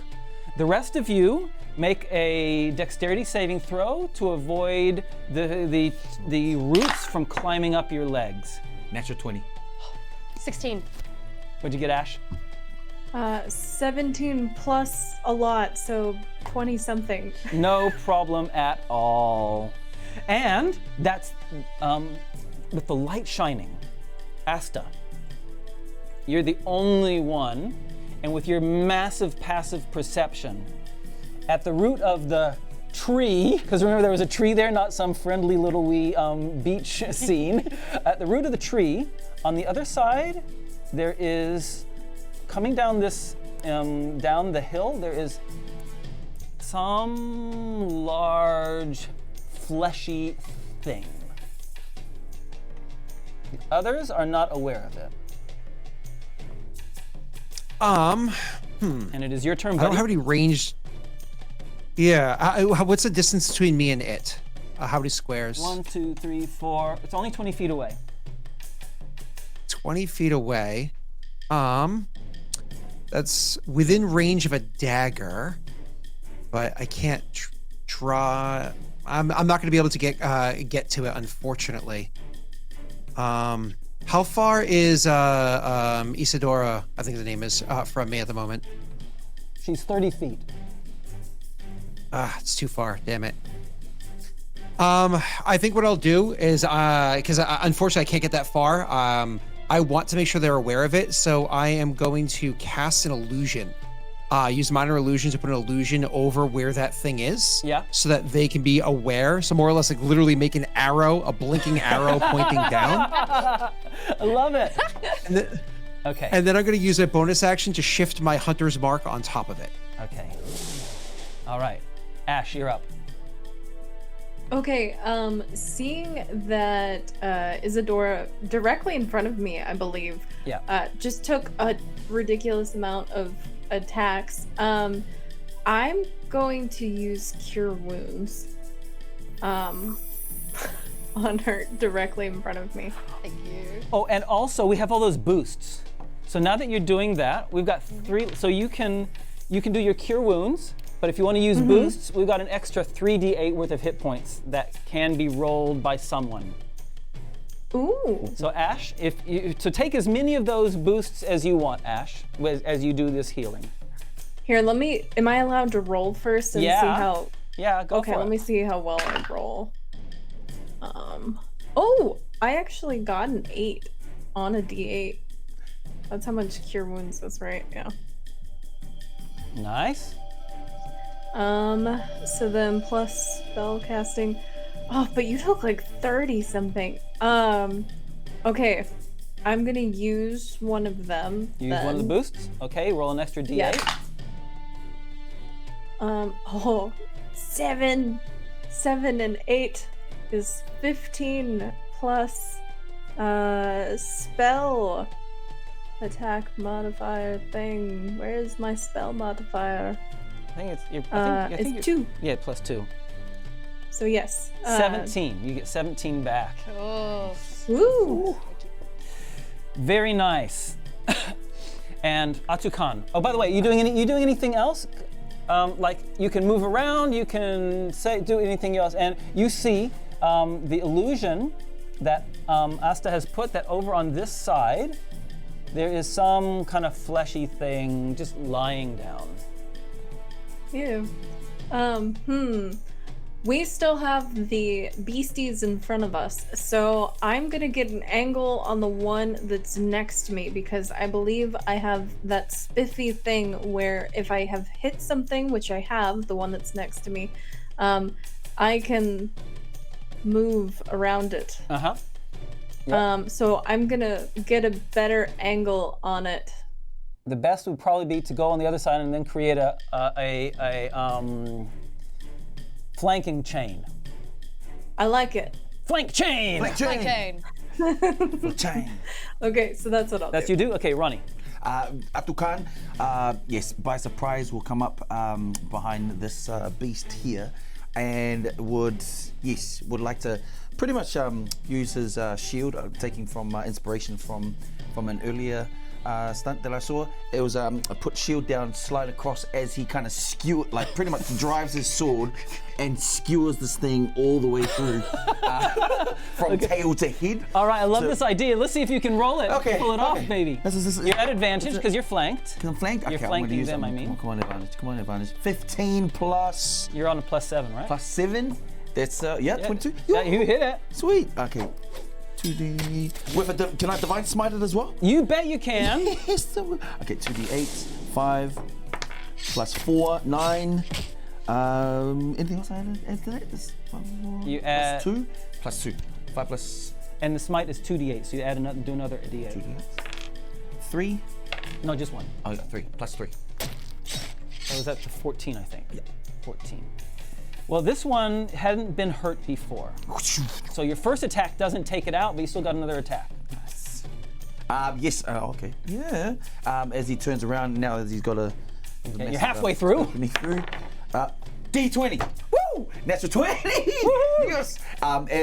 Yes, he wants to turn back. He sees that it's barely there, but wants to now then clean, execute style. Okay. 2d8 damage. 2d8s. There's a 1. Come on. Plus a 5, 6. Plus you are a plus 3 because you're using the magic. So plus 3. Yeah. Plus 3. Yes. I'm sorry, you don't finish it off. Boom. But it is badly, both of them are now badly wounded on either side of you, Isadora. Cool. I'm gonna go for the one that Ātukaan just went for. Okay. Just gonna get my maul, and I'm just gonna Boing! boing it out. Advantage. Cool. Sweet. Oh, fantastic. 18 plus 7. Hit. Yeah. So that's 2d6. Fantastic. You can re-roll 1s and 2s. I can. Oh yeah, I can because I have great fighting. Great weapon fighting. I can jolly once. You can only do it once, yes. Cool. So 5 plus. So that's 9. 9. And you finish it off. Again, you're the finisher. Yeah, just complete. I think just like hacking it. Like if the one doesn't do it, then she's gonna keep on hitting. Keep on hitting, and it is down. Do I get another attack? You do get another attack. Fantastic. Then I go for the other one. Roll it. Are you gonna finish all of them off? Hopefully, they hurt me so badly. It's fantastic. Oh, that is. That's a 9 plus 7, so that is. Help me out here. 9 plus 7, 16. Yeah. Does that do it? No. Oh, good. It is the creature's turn, and I'm sorry, they're picking on you. That's fair. It doesn't get advantage though, and it attacks you twice. It gets a 18. Yeah. Yes, it does. Of course it hits you. Of course it hits me. Oh, I got a good roll goodness. this time. 11. Okay, cool. I'm fine. Okay, and the tendrils again from the tree try to enwrap all of you. So all of you, including Asta this time, because they've crawled up the rock that you're on, Asta, and they start to entangle around your feet. Everyone make a dex save. Oof. Do we still have those inspirations? You do. You do still have 6 more. You guys mind if I steal one? Don't mind at Not, all. not Please. at all. Okay. Because I want to steal one I too. want you to win. Yeah. I rolled a 1, that's why I was like, Oh. I got 17. Beautiful. And Scott, what'd you get, buddy? 14. Yeah, you're all good. I rolled a 5 first, and then I re-rolled with an inspiration. I got an 8. Excellent. Thank you. And what'd you get, Ash, with your second roll? 19. Ash is fine. The roots, the tendrils, they grasp onto, and it's almost like they sense success. And they, with incredible speed, wrap up you and start going and try to get into your mouth. Dang. Trying to give me a root canal? And you are held. You are held. As we come to the next round, Asta, what are you doing? Half a tick, knowing that they're held. Okay, that doesn't help. I think you said it was 5 squares away. If it's not rough terrain, I want to get all the way to it. You can get all the way to it. Yep. Perfect. So I'm gonna hop off the rock and just kind of cut my way through the weeds, through the roots as best I can, as I make my way over to this weird thing that the arrow has been pointing at. Clearly, they're a Yes. little distracted, and then I'm going to attack. Okay, so it is unmoving, kind of bluey, fleshy, similar kind of flesh color as the things these creatures that they've been fighting, but it's just kind of some kind of blob. You can see that there's kind of not arms per se, but there's some or tentacles. They don't look like tentacles, but there's some kind of appendages that are kind of like, and it's just lying there. It's some kind of creature, but it's really hard to tell what it is in its current form. Unfortunately, as much as I want to just attack the thing, there's a nagging sensation as my sword is raised over my head, ready to chop down, that this might be somebody in need of help rather than something bestial or intentionally bestial. I will stay my bloodthirst and investigate instead to see if I can get some more information. Well, so you can do investigation or medicine. I don't mind which you want to go for, but they're going to there's different types of information that you can get. Investigation is kind of like you're going to get like what's around it, maybe things around it, and maybe an idea of what kind of creature it might be. Maybe.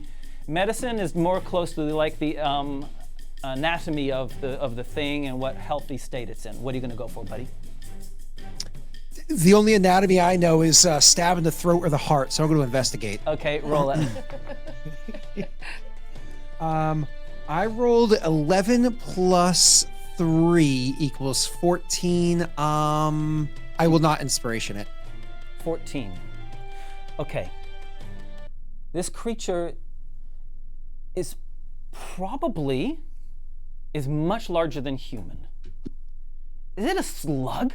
I don't know, it doesn't look like a slug. It has 6 eyes in 2 rows on its forehead, and two pairs of nostrils, which doesn't make any anatomical sense at all. Not like what? How does that help anyone? Right? It's a creature that you've never seen the like of before. It has been here a long enough time that there is dust and debris resting upon it. That's what you get. And now we move. Yeah, unless there's anything else you're doing microsecond, we're going to move on to Ash. Nope, done. Okay, thanks. Leah, you're on. Okay, I'm gonna still, once again, slicey. Slicey, at advantage. Okay, with advantage. Ooh, yes, love advantage. Second one was a nat 20. Natural 20! Double your damage. And Do you roll 2 dice, or do you double the 1 dice roll out of curiosity when you do? we've been rolling that you roll 2 dice, but if you prefer to roll 1 dice and double it, go for it. I don't care. It's either way, whatever you like. I don't mind. Always curious as to how everybody does that. Plus 2, plus 3. Math? Sorry, I'm so slow at math. That's okay. It has dramatic pause. Yeah. 11. It is still alive, but it is hurt. You had heard it before. It is still alive. Oh, darn. Okay, I am gonna do it again. This thing is going down. Okay, roll.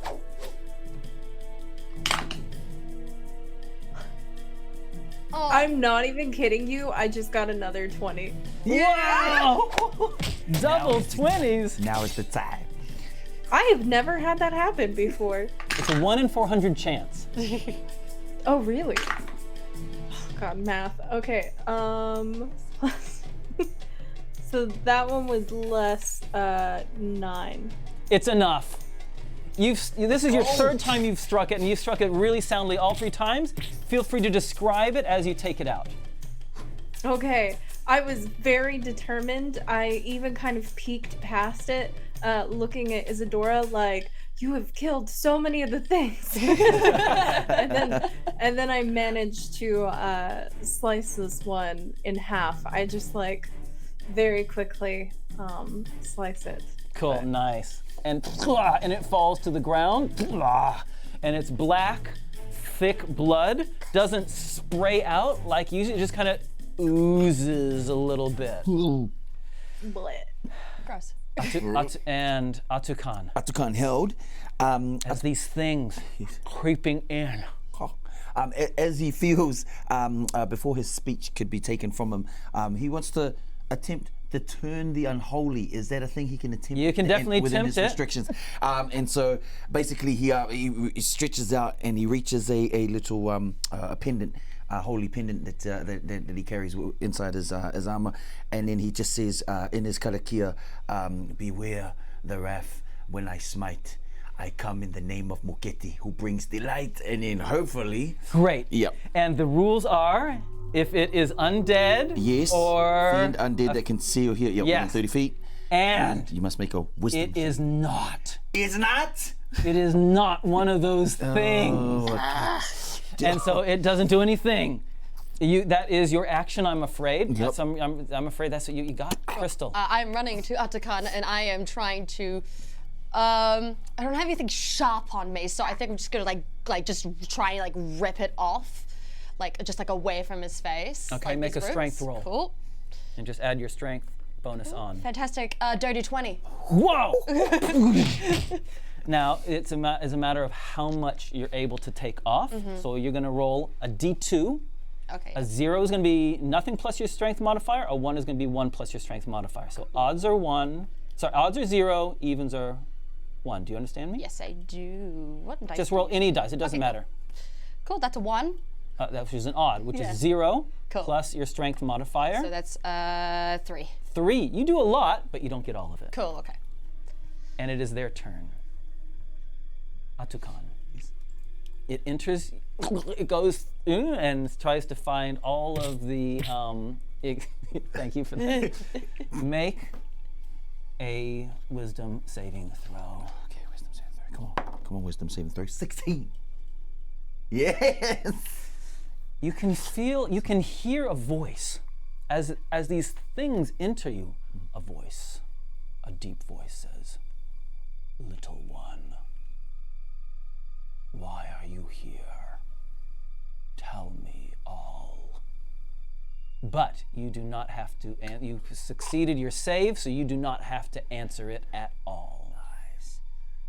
All Ātukaan can focus on is just the name of Muketi itself. Whatever this thing is trying to do is just like, all he has is Muketi. Okay. Asta, back to you. You're in front of this fleshy, bluey, white, blobby thing. What are you doing, buddy? So I'm more about information than I am about anything else. So while they're handling the violence, I'm going to activate Divine Sense and see if I can get any more details from it.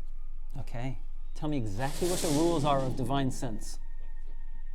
Unfortunately, probably not going to be very helpful, but it says the presence of strong evil registers on your senses like a noxious odor, and powerful good rings like heavenly music. Go ahead. Okay, look. It is evil. There's no doubt about it that this is evil, and also the tree next to you is also emitting a powerful source of evil as well. Exactly. You also know what type of it is. If it's celestial, fiend, or undead, you also get to identify that as well. Sorry, go ahead. And it is not one of those. It is something, some evil source of which you have never encountered before. In all of your times in service to Muketi and in the Order of the Sun's Wrath, you have never come across a creature like this that is neither of those things. I'll call to the others and say, listen, there's a blob. Don't know what it is. It's evil. Just don't know what. Kill it. Ātukaan's like, Leia, what are you doing? Huh? I think I'm gonna go help him not be getting attacked by these vines or the roots or whatever. That was such a funny image. Like, hey guys. Hey, look. Am I able to cut him Easily. free without chancing cutting him? Yeah, no problem. Look, again, we don't want to sweat the small stuff.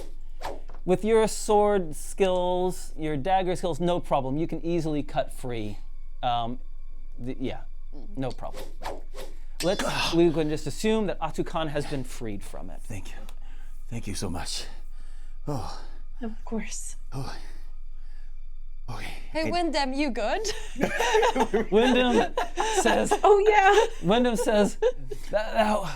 you are amazing. I am so glad. I'm so glad that I came to visit you in your temple. You, Order of the Sun's Wrath, you guys really are incredible. Thank you. You're welcome. What were those things? Those creatures, those blue dog lizard things. Still figuring it out. Whatever it is, they were assembled around this creepy-looking tree. Who? Who has the bark? Who has that tree bark that Wyndham have? You mean the stick? Yeah, I the took stick. it originally. Maybe I do. Yeah. Oh, right here. Does this match the tree? Of course. Yes. Yeah. Yes. Just wanted to take that. Yes. I'm going out on a limb here, but I think this belongs here. Yeah. Just wanted to double check. Can we this blob thing? It's definitely has some sort of sense of life to it. No one's checked to see if it's alive. I just said it was evil. Can we check if it's alive? Are we just all going over to Blob thing? All right, you're all Yeah. you're all around the big blob thing. Yeah, and also impressed It's a by big the, arrow pointing at it. the So. arrow. This looks great. It's a great sign. All right. Hey, so if you want to do anything that involves a roll, tell me. Otherwise, just go for it. Say what you doing, guys. I poke it. Nice. Okay. Thank you. It has now been poked. If they're Do I if they're learn starting to look at the anything? blob, I'm gonna look at the tree instead. Sorry, Ash. Go ahead. Oh no, you're good. I just wanted to know what does this blob feel like? The blob is slimy, Ew.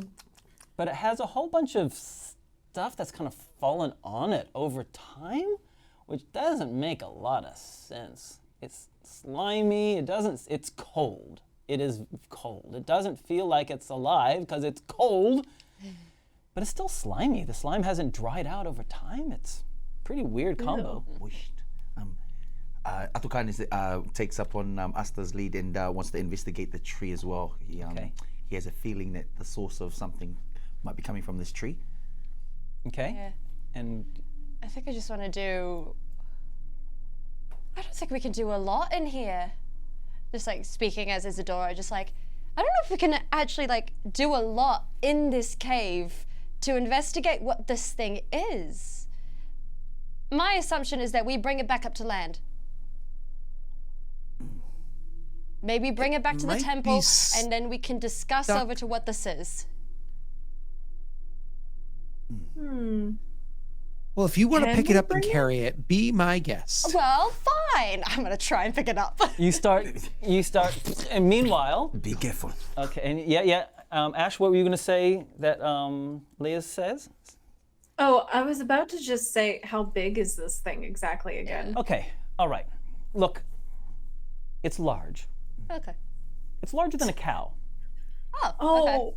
so she's trying to go over and be like, Yeah. She can't.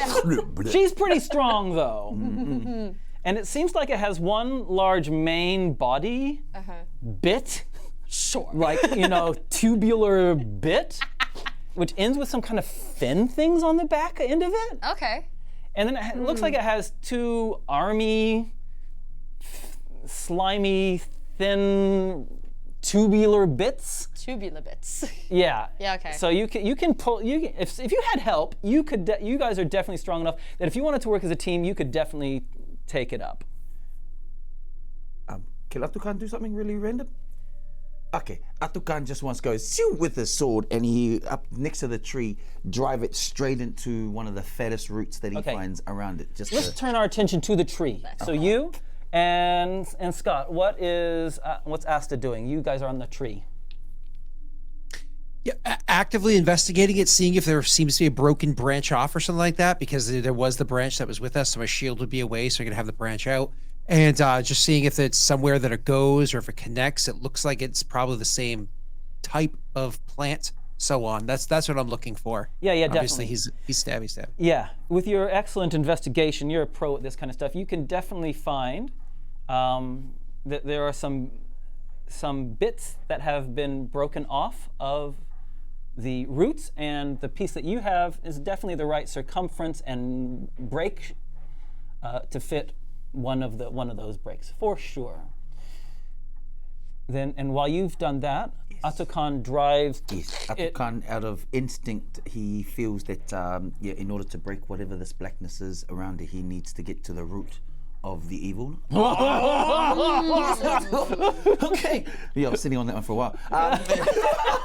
And then he just, as if to stab it, but also kneel down and almost to commit it to the light to see if anything reacts from it. I don't mind if you do a double. I don't mind if you smite it as well if you want to add damage onto it. Yes, I will. First level or second level? I'm going to go second level. Which means you get to add, you don't have to roll to see if you hit. You're going to hit it automatically. Okay. So you got the D8 for your sword and then 3D8 for the smite. So a total of 4D8. Okay, D8 for the shit. Where did I put my D8? You good? You need more D8s. No, I think, yeah, here it is. Sweet. Sorry. 1 plus 8, 9, plus another one, 10. I said 4. Oh, 10. 10 plus 6, 16. 16 plus your strength modifier, plus you get a plus 3 on that, 19. Oh, that's definitely enough to just rip open the tree. And out of the gaping wound that you, as you stab into it, and light emits from your smiting, light, and it recoils from the light. The leaves kind of shrivel, and out of the wound, a pouring of this black, tarry substance from the inside of the tree starts pouring out around your sword and onto the ground near you. Ātukaan sees all of this pouring out and thinking in his mind that yes, it's the evil leaving whatever this tree is, but doesn't know what exactly it is. But yes, he's still muttering karakia as if to try and keep the evil away as much as he can. Thank you. And Asta, what are you doing? Looking on in awe and disgust at what he's doing, and just offering help if he needs it. Yeah, go for it. If you want to smash the tree as well, go for it. Okay, I will get the sword two-hand and then just kind of like thrust down into it. Do it. Just roll the damage, however much smiting and extra stuff you want to do. Yeah, I guess I'll add a smite to it. Let me just grab 2d8 to go with my 1d6. And not two-handed, sorry. Technically it's one-handed because of how my abilities work. So 8 plus 2 is 10, plus 6 plus 7 is 23. Oh my goodness. So it's like Ātukaan opened it up, and then you can see the kind of heartwood. It's soft. That wasn't a crit, was it? I couldn't remember what you said to him beforehand. Was it a crit or no? No. Okay, sorry. I'm sorry to interrupt you. Go ahead. So Ātukaan's opened it up, and then you're able to see the heartwood of this tree isn't like a normal tree. It is this same kind of soft, kind of fleshy interior. It's disgusting. But your slice, and then you completely destroy the inner bit, and instantly the color of the purple and the blue in the leaves instantly fades, desaturates to gray. And the entire tree suddenly seems completely lifeless.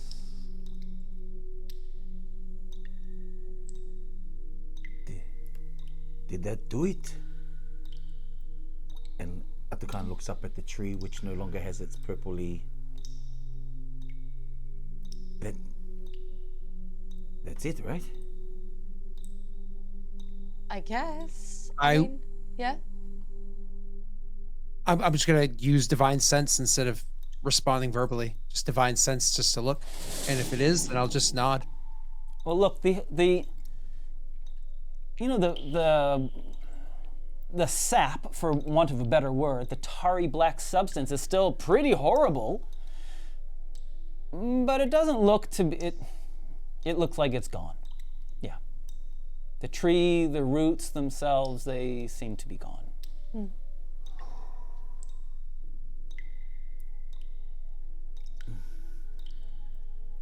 Ātukaan kind of gets up slowly, and kind of a bit of guilt kind of seeps in because Ātukaan loves trees. And so in a way, although he's banished us, but he's realized that before him used to be a living, beautiful tree. So he's just gonna kneel down and just put his hands on the poor tree and just mutter a little karakia. On the poor evil spawn tree. And in his mind it's like, it was not your fault that you've been used by evil. For evil. How you grew underground is not known. But anyway, okay. And so he just says a little karakia and then gets up and wants to look over to his comrades and another one in the name of Muketi. It still doesn't explain. Is that thing still the squishy blob?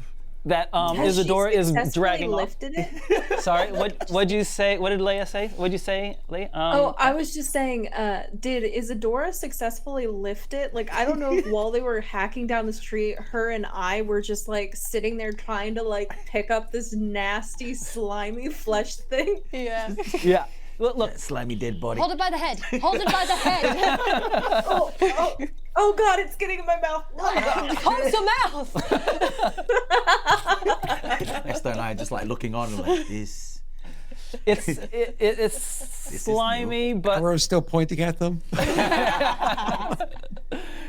look, you're both strong, and it's long, but you're able to drag it. It's slow work, and your friend Wyndham says, "What are you doing with that? You're taking it away, right?" Yes. No. I say we bring it back to the order, and then we can investigate it a bit further. Or we can just, I don't know, bury it and so nobody finds it.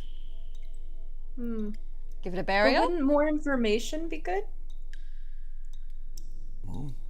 I agree. We should investigate it further. However, I am not offering to carry any part of it or what sloths off of it.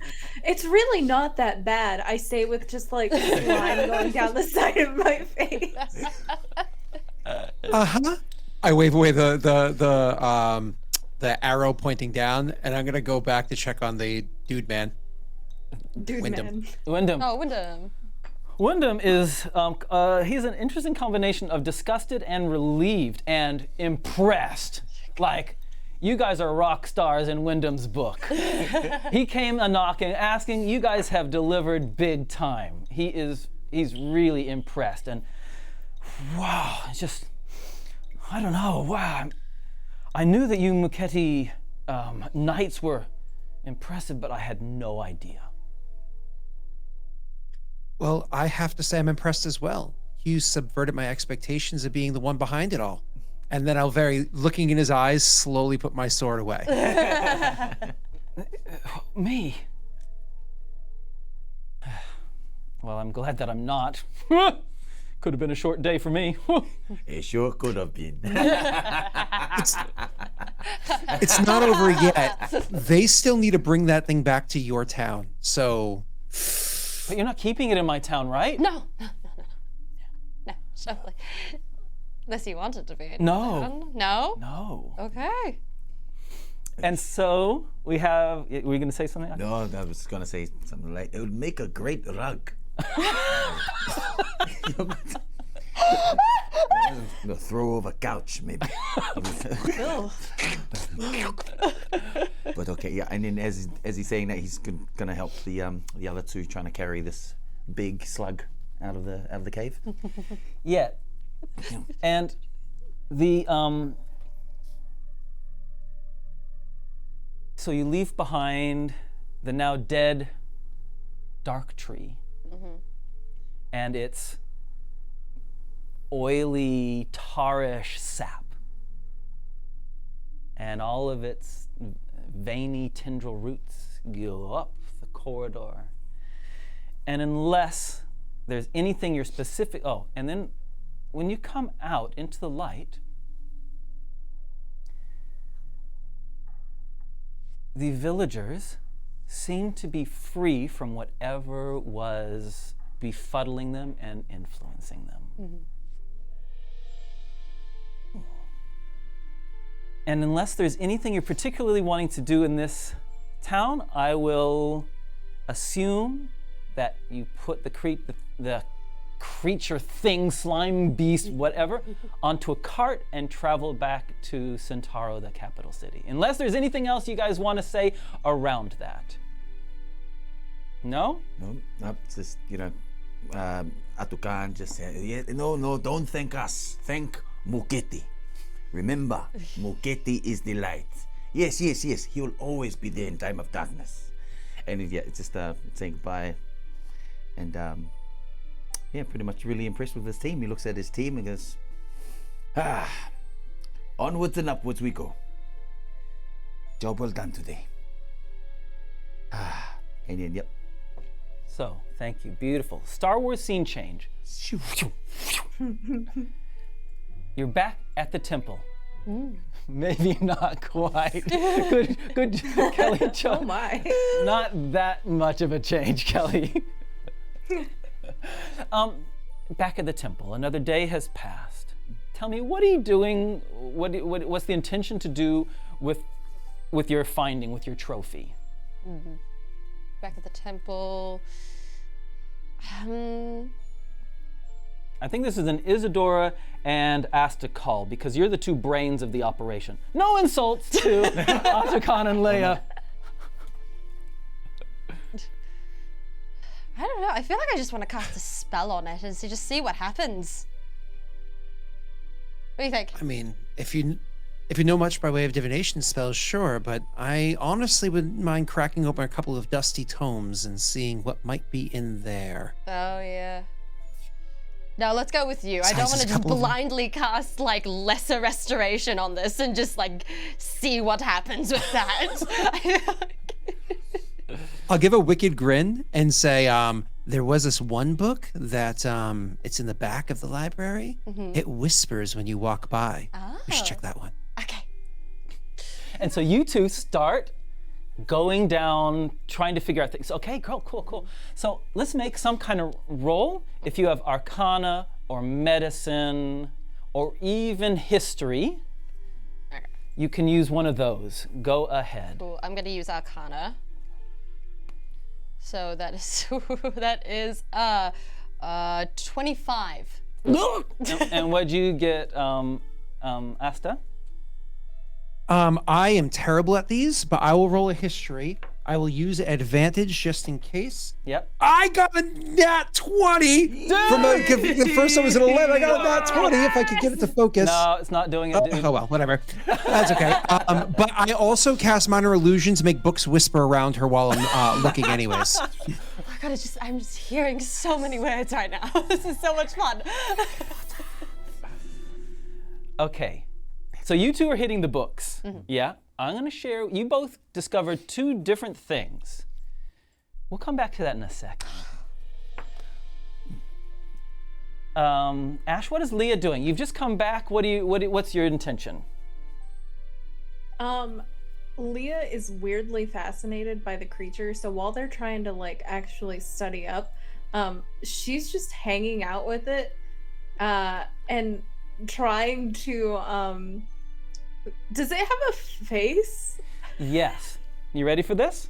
So its face is quite long. It has a mouth with quite long teeth. The teeth are like 2-inch teeth.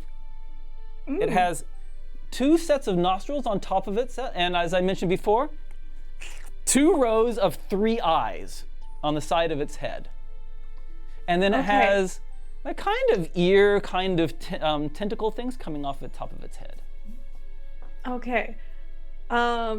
Leah is looking at it and looking it in the eye and then seemingly thinking, and I just imagine she's just like in a room alone as they're going and researching this thing, and she's like, I don't know why, but I feel like your name should be Bessie. Bessie. And she just pats its nasty slime face and she's like, are you okay with that, Bessie? Bessie doesn't answer. Oh, it's okay. You're just the strong, silent type. Exactly. Ātukaan. But that's it. That's cool. I'm going to come back to the three of you in the lab in a little while. Let's talk about you, Ātukaan. Yeah. Where are you going? Ātukaan is, you find him underneath his apple tree, kind of like kicking at the roots of it. His memories going back to the adventure that just was, and kind of almost glad, thinking delightfully that, yeah, we got rid of some evil today, and I'm finally back to amongst good trees, good roots. That doesn't want to kill any one of us. And speaking of grounding himself in good roots, he starts thinking about Amelia, sorry. Amelia. And yeah, the stronger thoughts of what it means to be grounded and to maybe even consider a life away from duty, I guess. So she had heard that you guys had returned. And so while you're under the apple tree, the gate opens and she enters the orchard at the back of the temple and starts walking towards you. Her arms are crossed, her head's on an angle a little bit as she walks over towards you. Ātukaan knows that look very well, and he readies himself a bit of a smile. My desert flower, oh how it is good to see you. I'm glad you made it back, definitely. I've heard it was a horrible ordeal. We've seen better days, but it was rewarding. Tumuketi, Coast praise. I have some news for you.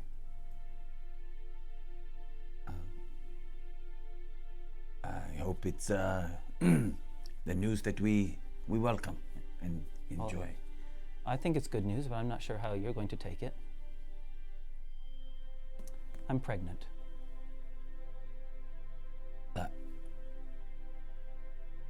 Ātukaan,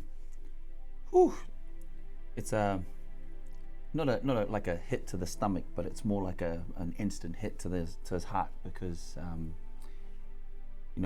he could see and sense the slight anticipation of panic and maybe or even worry in the voice of Amelia, but he's filled with this warmth in the back of his head and his heart, and he says, that is fantastic news. And you see her crossed arms drop, and she comes over to you and hugs you and says, "Oh, I was so worried that you would see this as a mistake or that you wouldn't be pleased." No, Amelia. Life is never a mistake. I know. We make many, but when we make life, it is never a mistake.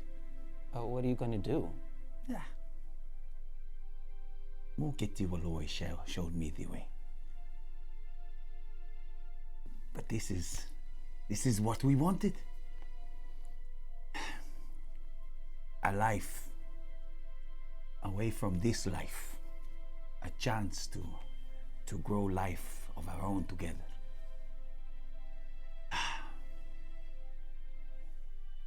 Oh, this brings me great joy, Amelia. So much joy. And as if to assure that this is just not his happiness alone, he just kind of looks assuringly at Amelia, as if to will that is this what you want as well, Amelia? Of course. Well, yes, of course. I mean, I'm nervous and scared and I'm excited as well. But if and she points to the temple behind you, if the order finds out, then they will have to find out. Because I cannot live in the darkness when I serve the light. And this is light that is worth it sharing and knowing about. So I will tell him. I will let the order know. And I'm sure I can appeal to the the lighter side of them and the elders, I am sure. And yeah, as if he's trying to channel as much positivity as possible, even though there's parts of him saying, I don't think so, but he's saying, no, leave it with me, Amelia. Leave it with me. And she kisses you on the cheek, on the left cheek, and then on the lip. With that. And you head in towards the temple. Yes. Meanwhile, back in the room, let's tell you what you found out.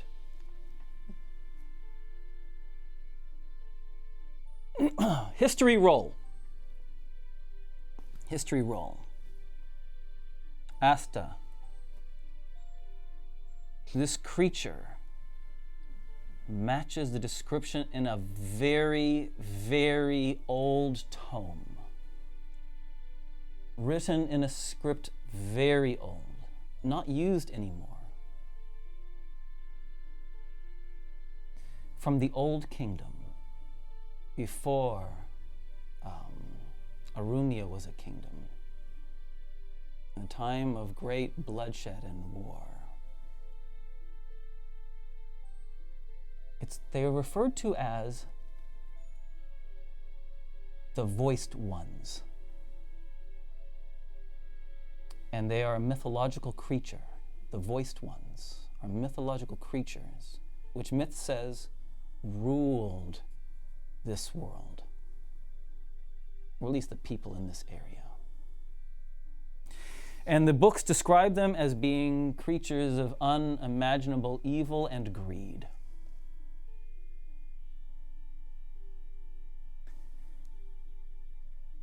That's what you discover. Anything you wanting to say about that, Daleric? I probably just share the information with them. Wouldn't even really quip about it because there's gravity to it. So I'd probably just share the information about it pretty cleanly. If there's any like deeper descriptions or whatever inside the book, like anything that's illustrative of what it is that they're talking about, I will use minor illusion to try to share those images with the people that I'm kind of transferring the information to, though. Yeah, thank you. Look, it's old mythological wording. I mean, that's as good as you can get. Isadora. Okay. Mm-hmm. Isadora. With your arcana, this creature is very powerfully magic, and it is not dead at all. Mm-hmm. It has a very powerful false life on it. And it's as if the moment you discover that, can you just clear this? Yes. Clear this away? No. We just, that's enough. That's enough? Because, and if you just show the What? middle, just show the middle, What please. freak is that? And this large, Yeah, it's an aboleth. and this large tendrilled creature looks up, and all three of you in the room, this pulse goes out as its mind enters into your minds, and to all three of you simultaneously, all of you except Ātukaan, it says, "Little ones, you are my slaves." Everyone make a wisdom saving throw. With advantage, baby, because I'm a gnome. Can I use how many do we have? You've used now, if you use another one, you will have used 12 of the 14. You gonna use it? If you don't mind, I might use it. Okay. Go right ahead. Cool. And what'd you get, Ash? Okay. I got a 16. 16's fine. You got 2 left.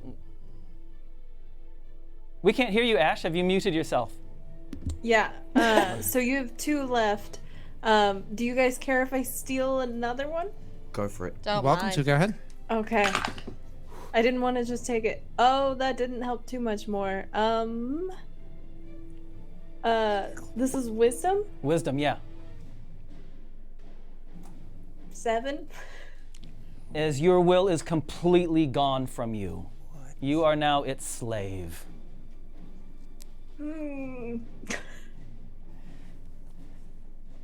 Are there any other people in the library other than you three?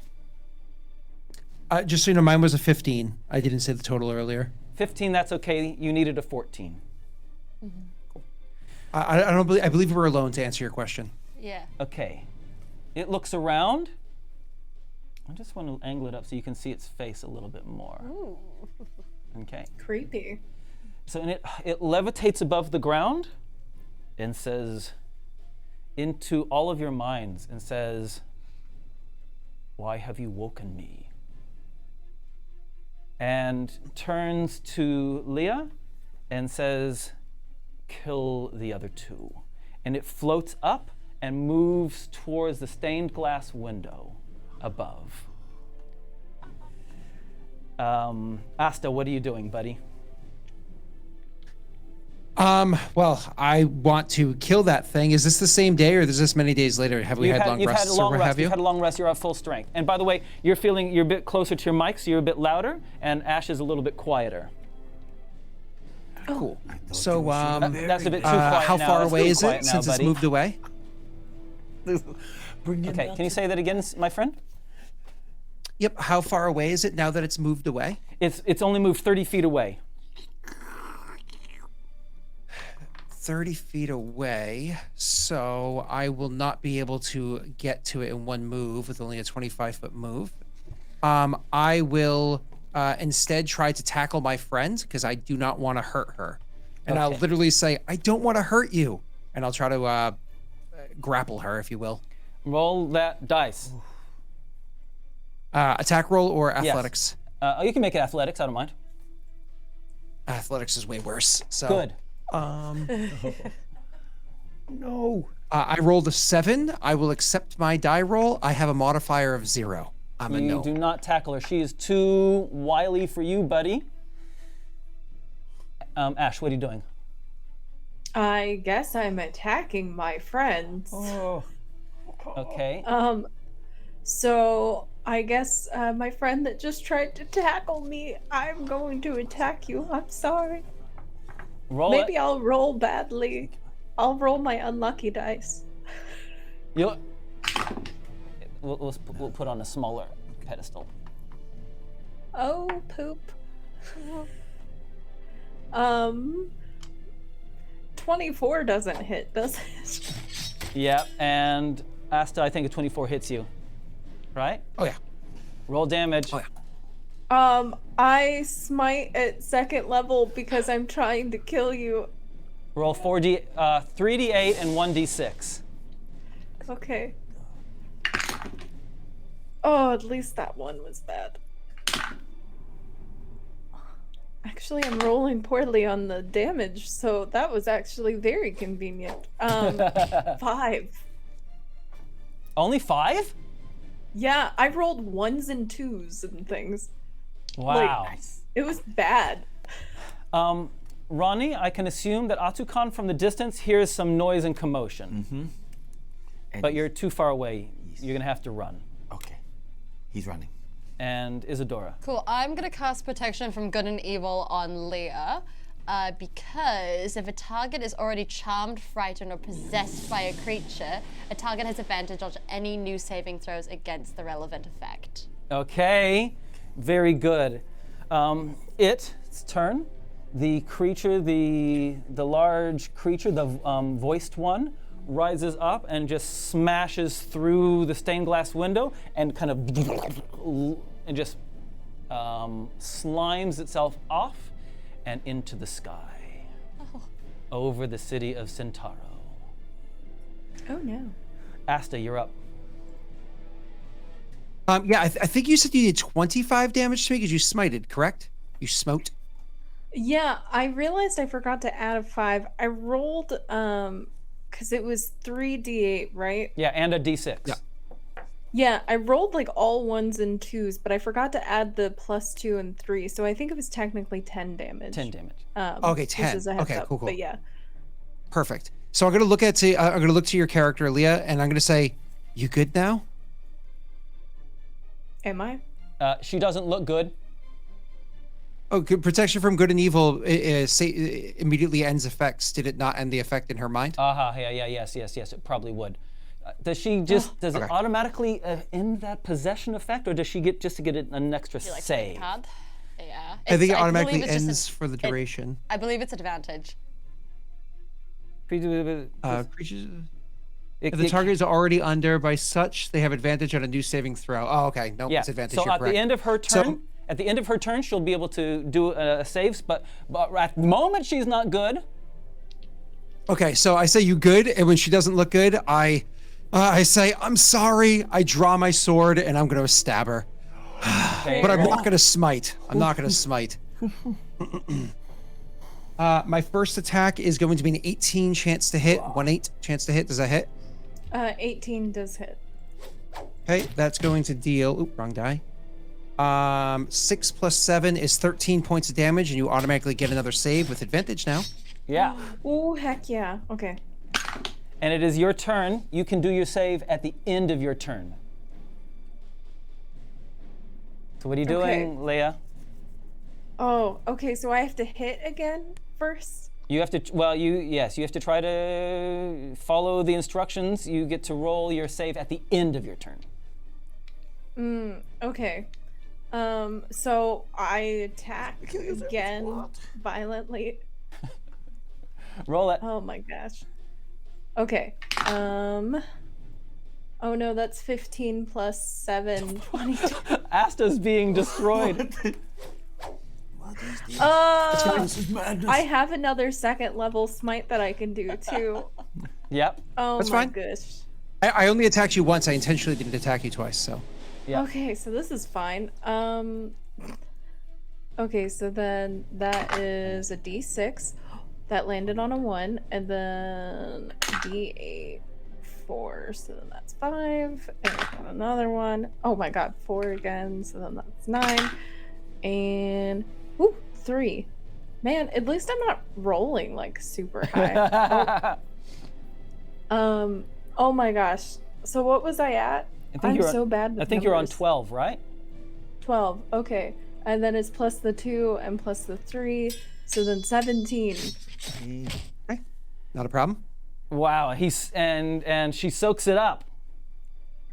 Oh my gosh. I'm so sorry. Cool. Make your save at advantage to see whether or not you can shake off the effect. Or you can do a double attack if you want. I guess if my goal is to kill you, Do it. at least I don't have any more second levels. Oh, okay. I rolled a 5. You can use an inspire. We got one more left. What? Does the inspire count while I'm like? All right. Does it? That's fine. Make your wisdom save at advantage. Okay, advantage. That one was. Okay, with advantage, it's 18 plus. Yeah, no things. problem.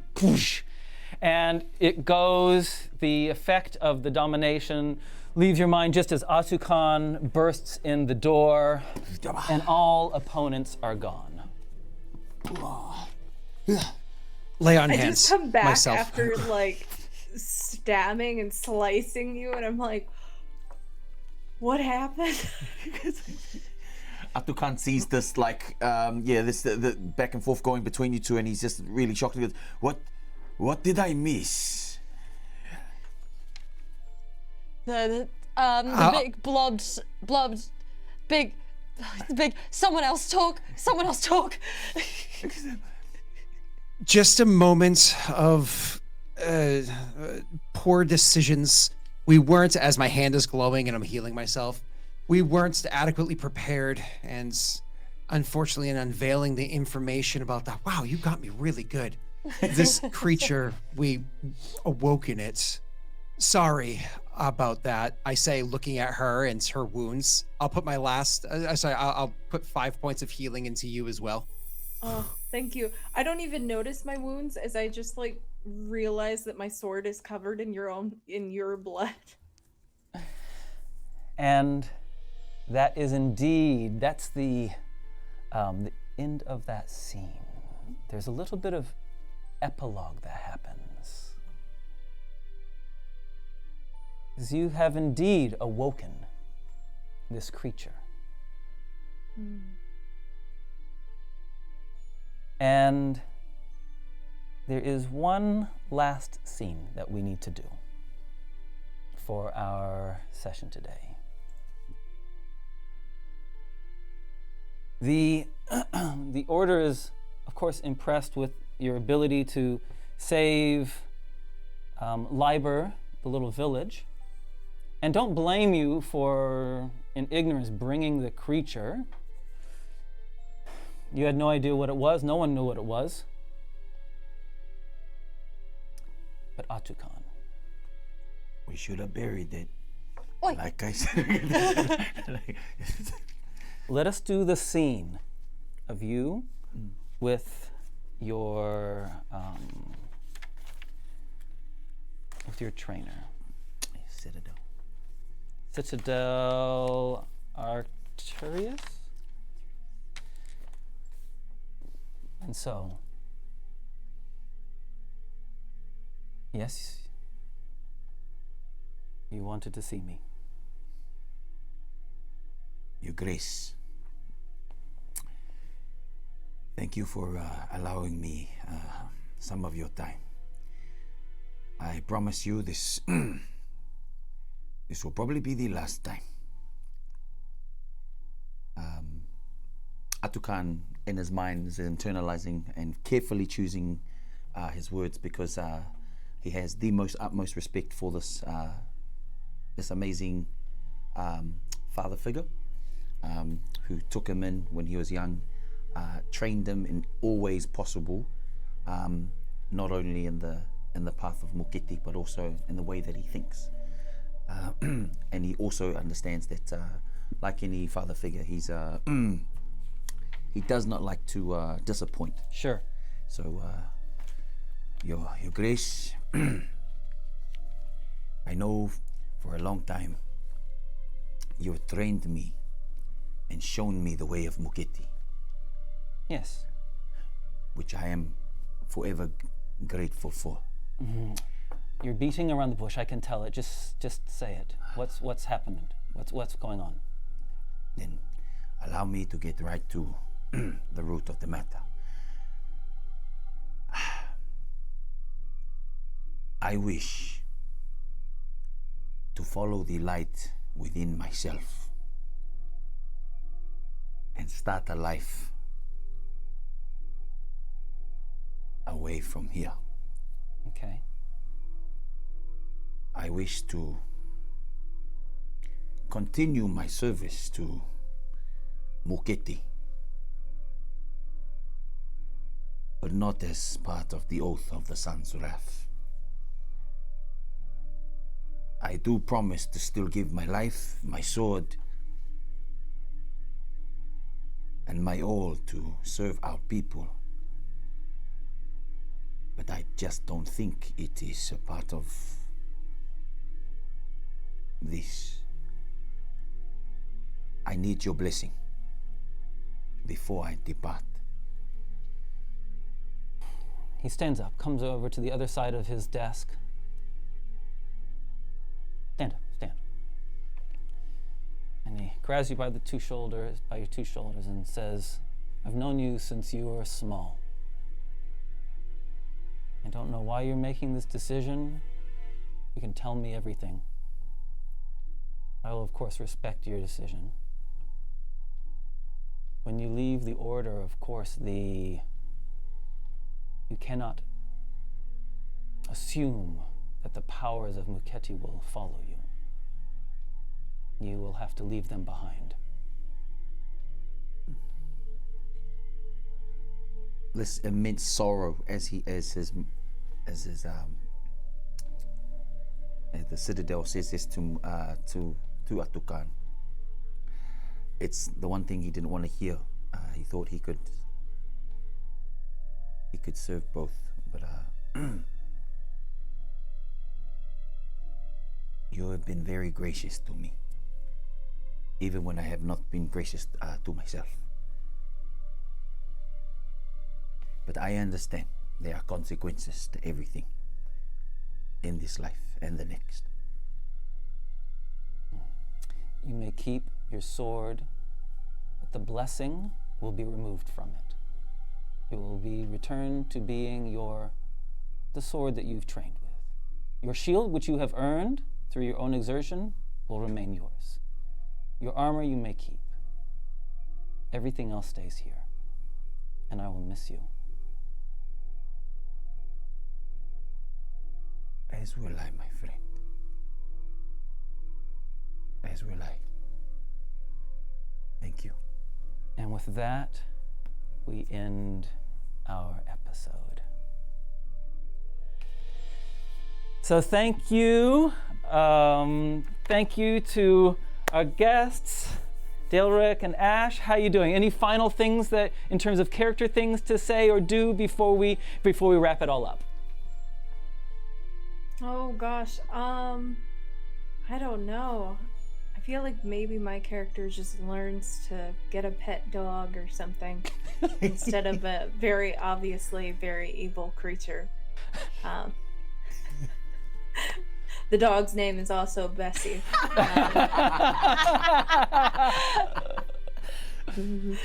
Nice. Hopefully okay. this time it will go better. Yeah. Thank you. Daleric?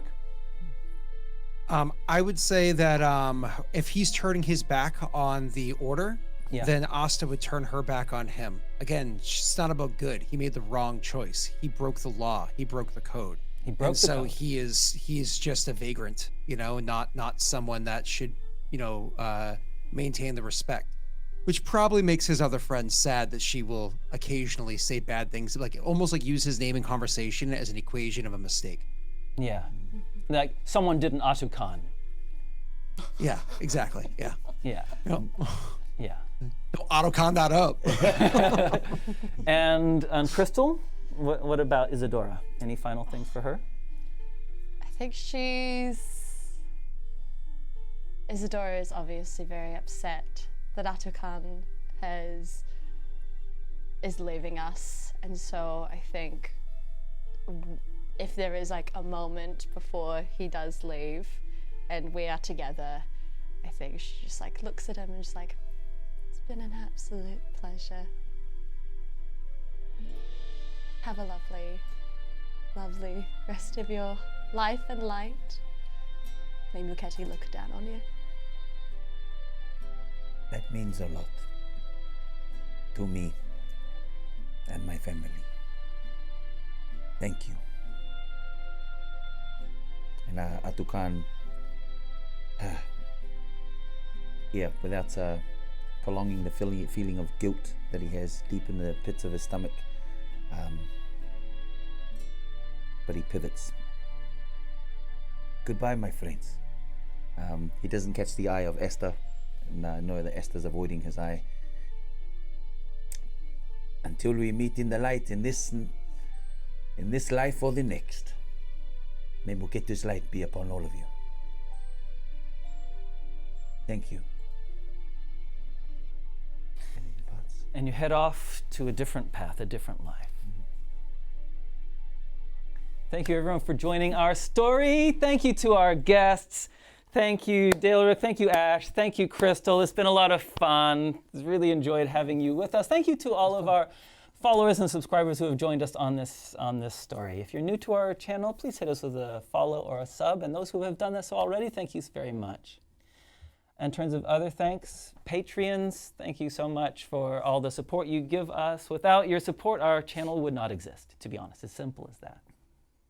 Other thanks is our sponsors. And so we'll mention our sponsors. First of all, we had Bespoke Boutique, who've done a giveaway today.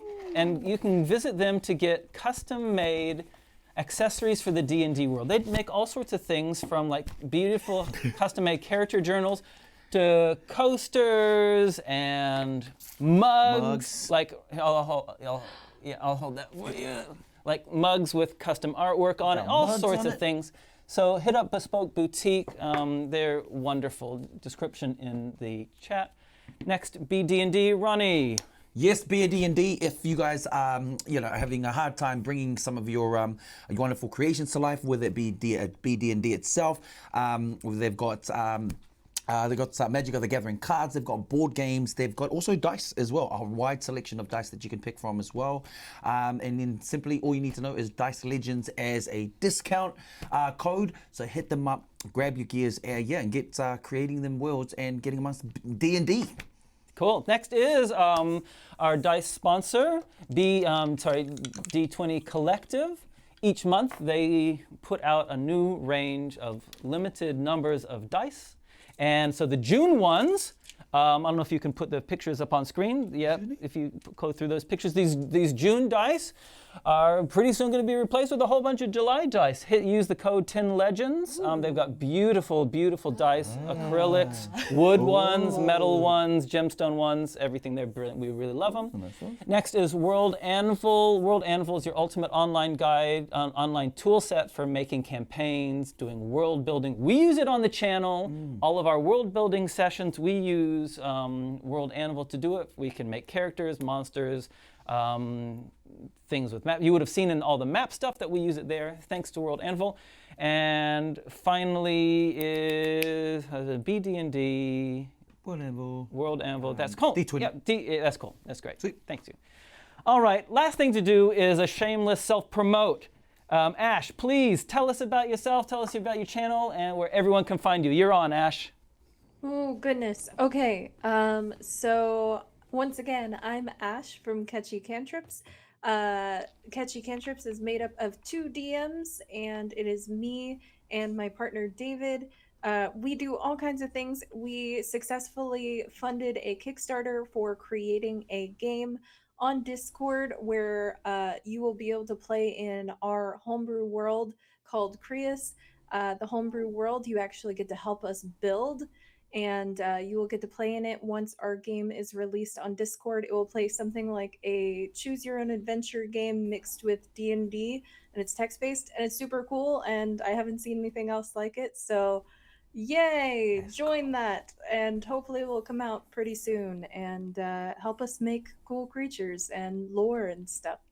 Thank you very much, Ash. And if you're not following Catchy Cantrips already, do that now. They're wonderful. And Scott, please tell us, do a shout out. Go. Yeah, so Scott, I am the DM and owner of Lost Initiative, so you can totally check us out over there. Right now we're doing a Mass Effect 5e campaign. Lots of fun, awesome crew over there. I also have my other channel. It's twitch.tv/Daleric. Over there I have my own homebrew world as well. It's called Aurorum. I have a whole bunch of campaigns there. At the peak of it, which we'll be getting back to again soon, I was running 3 campaigns simultaneously, all set in the same timeline. In the same area, directly and indirectly affecting each other all the time, even sometimes crossover sessions where you'd have all the PCs from both campaigns all at once and whatnot. So it really, really makes it complicated and a lot of fun to DM and play in.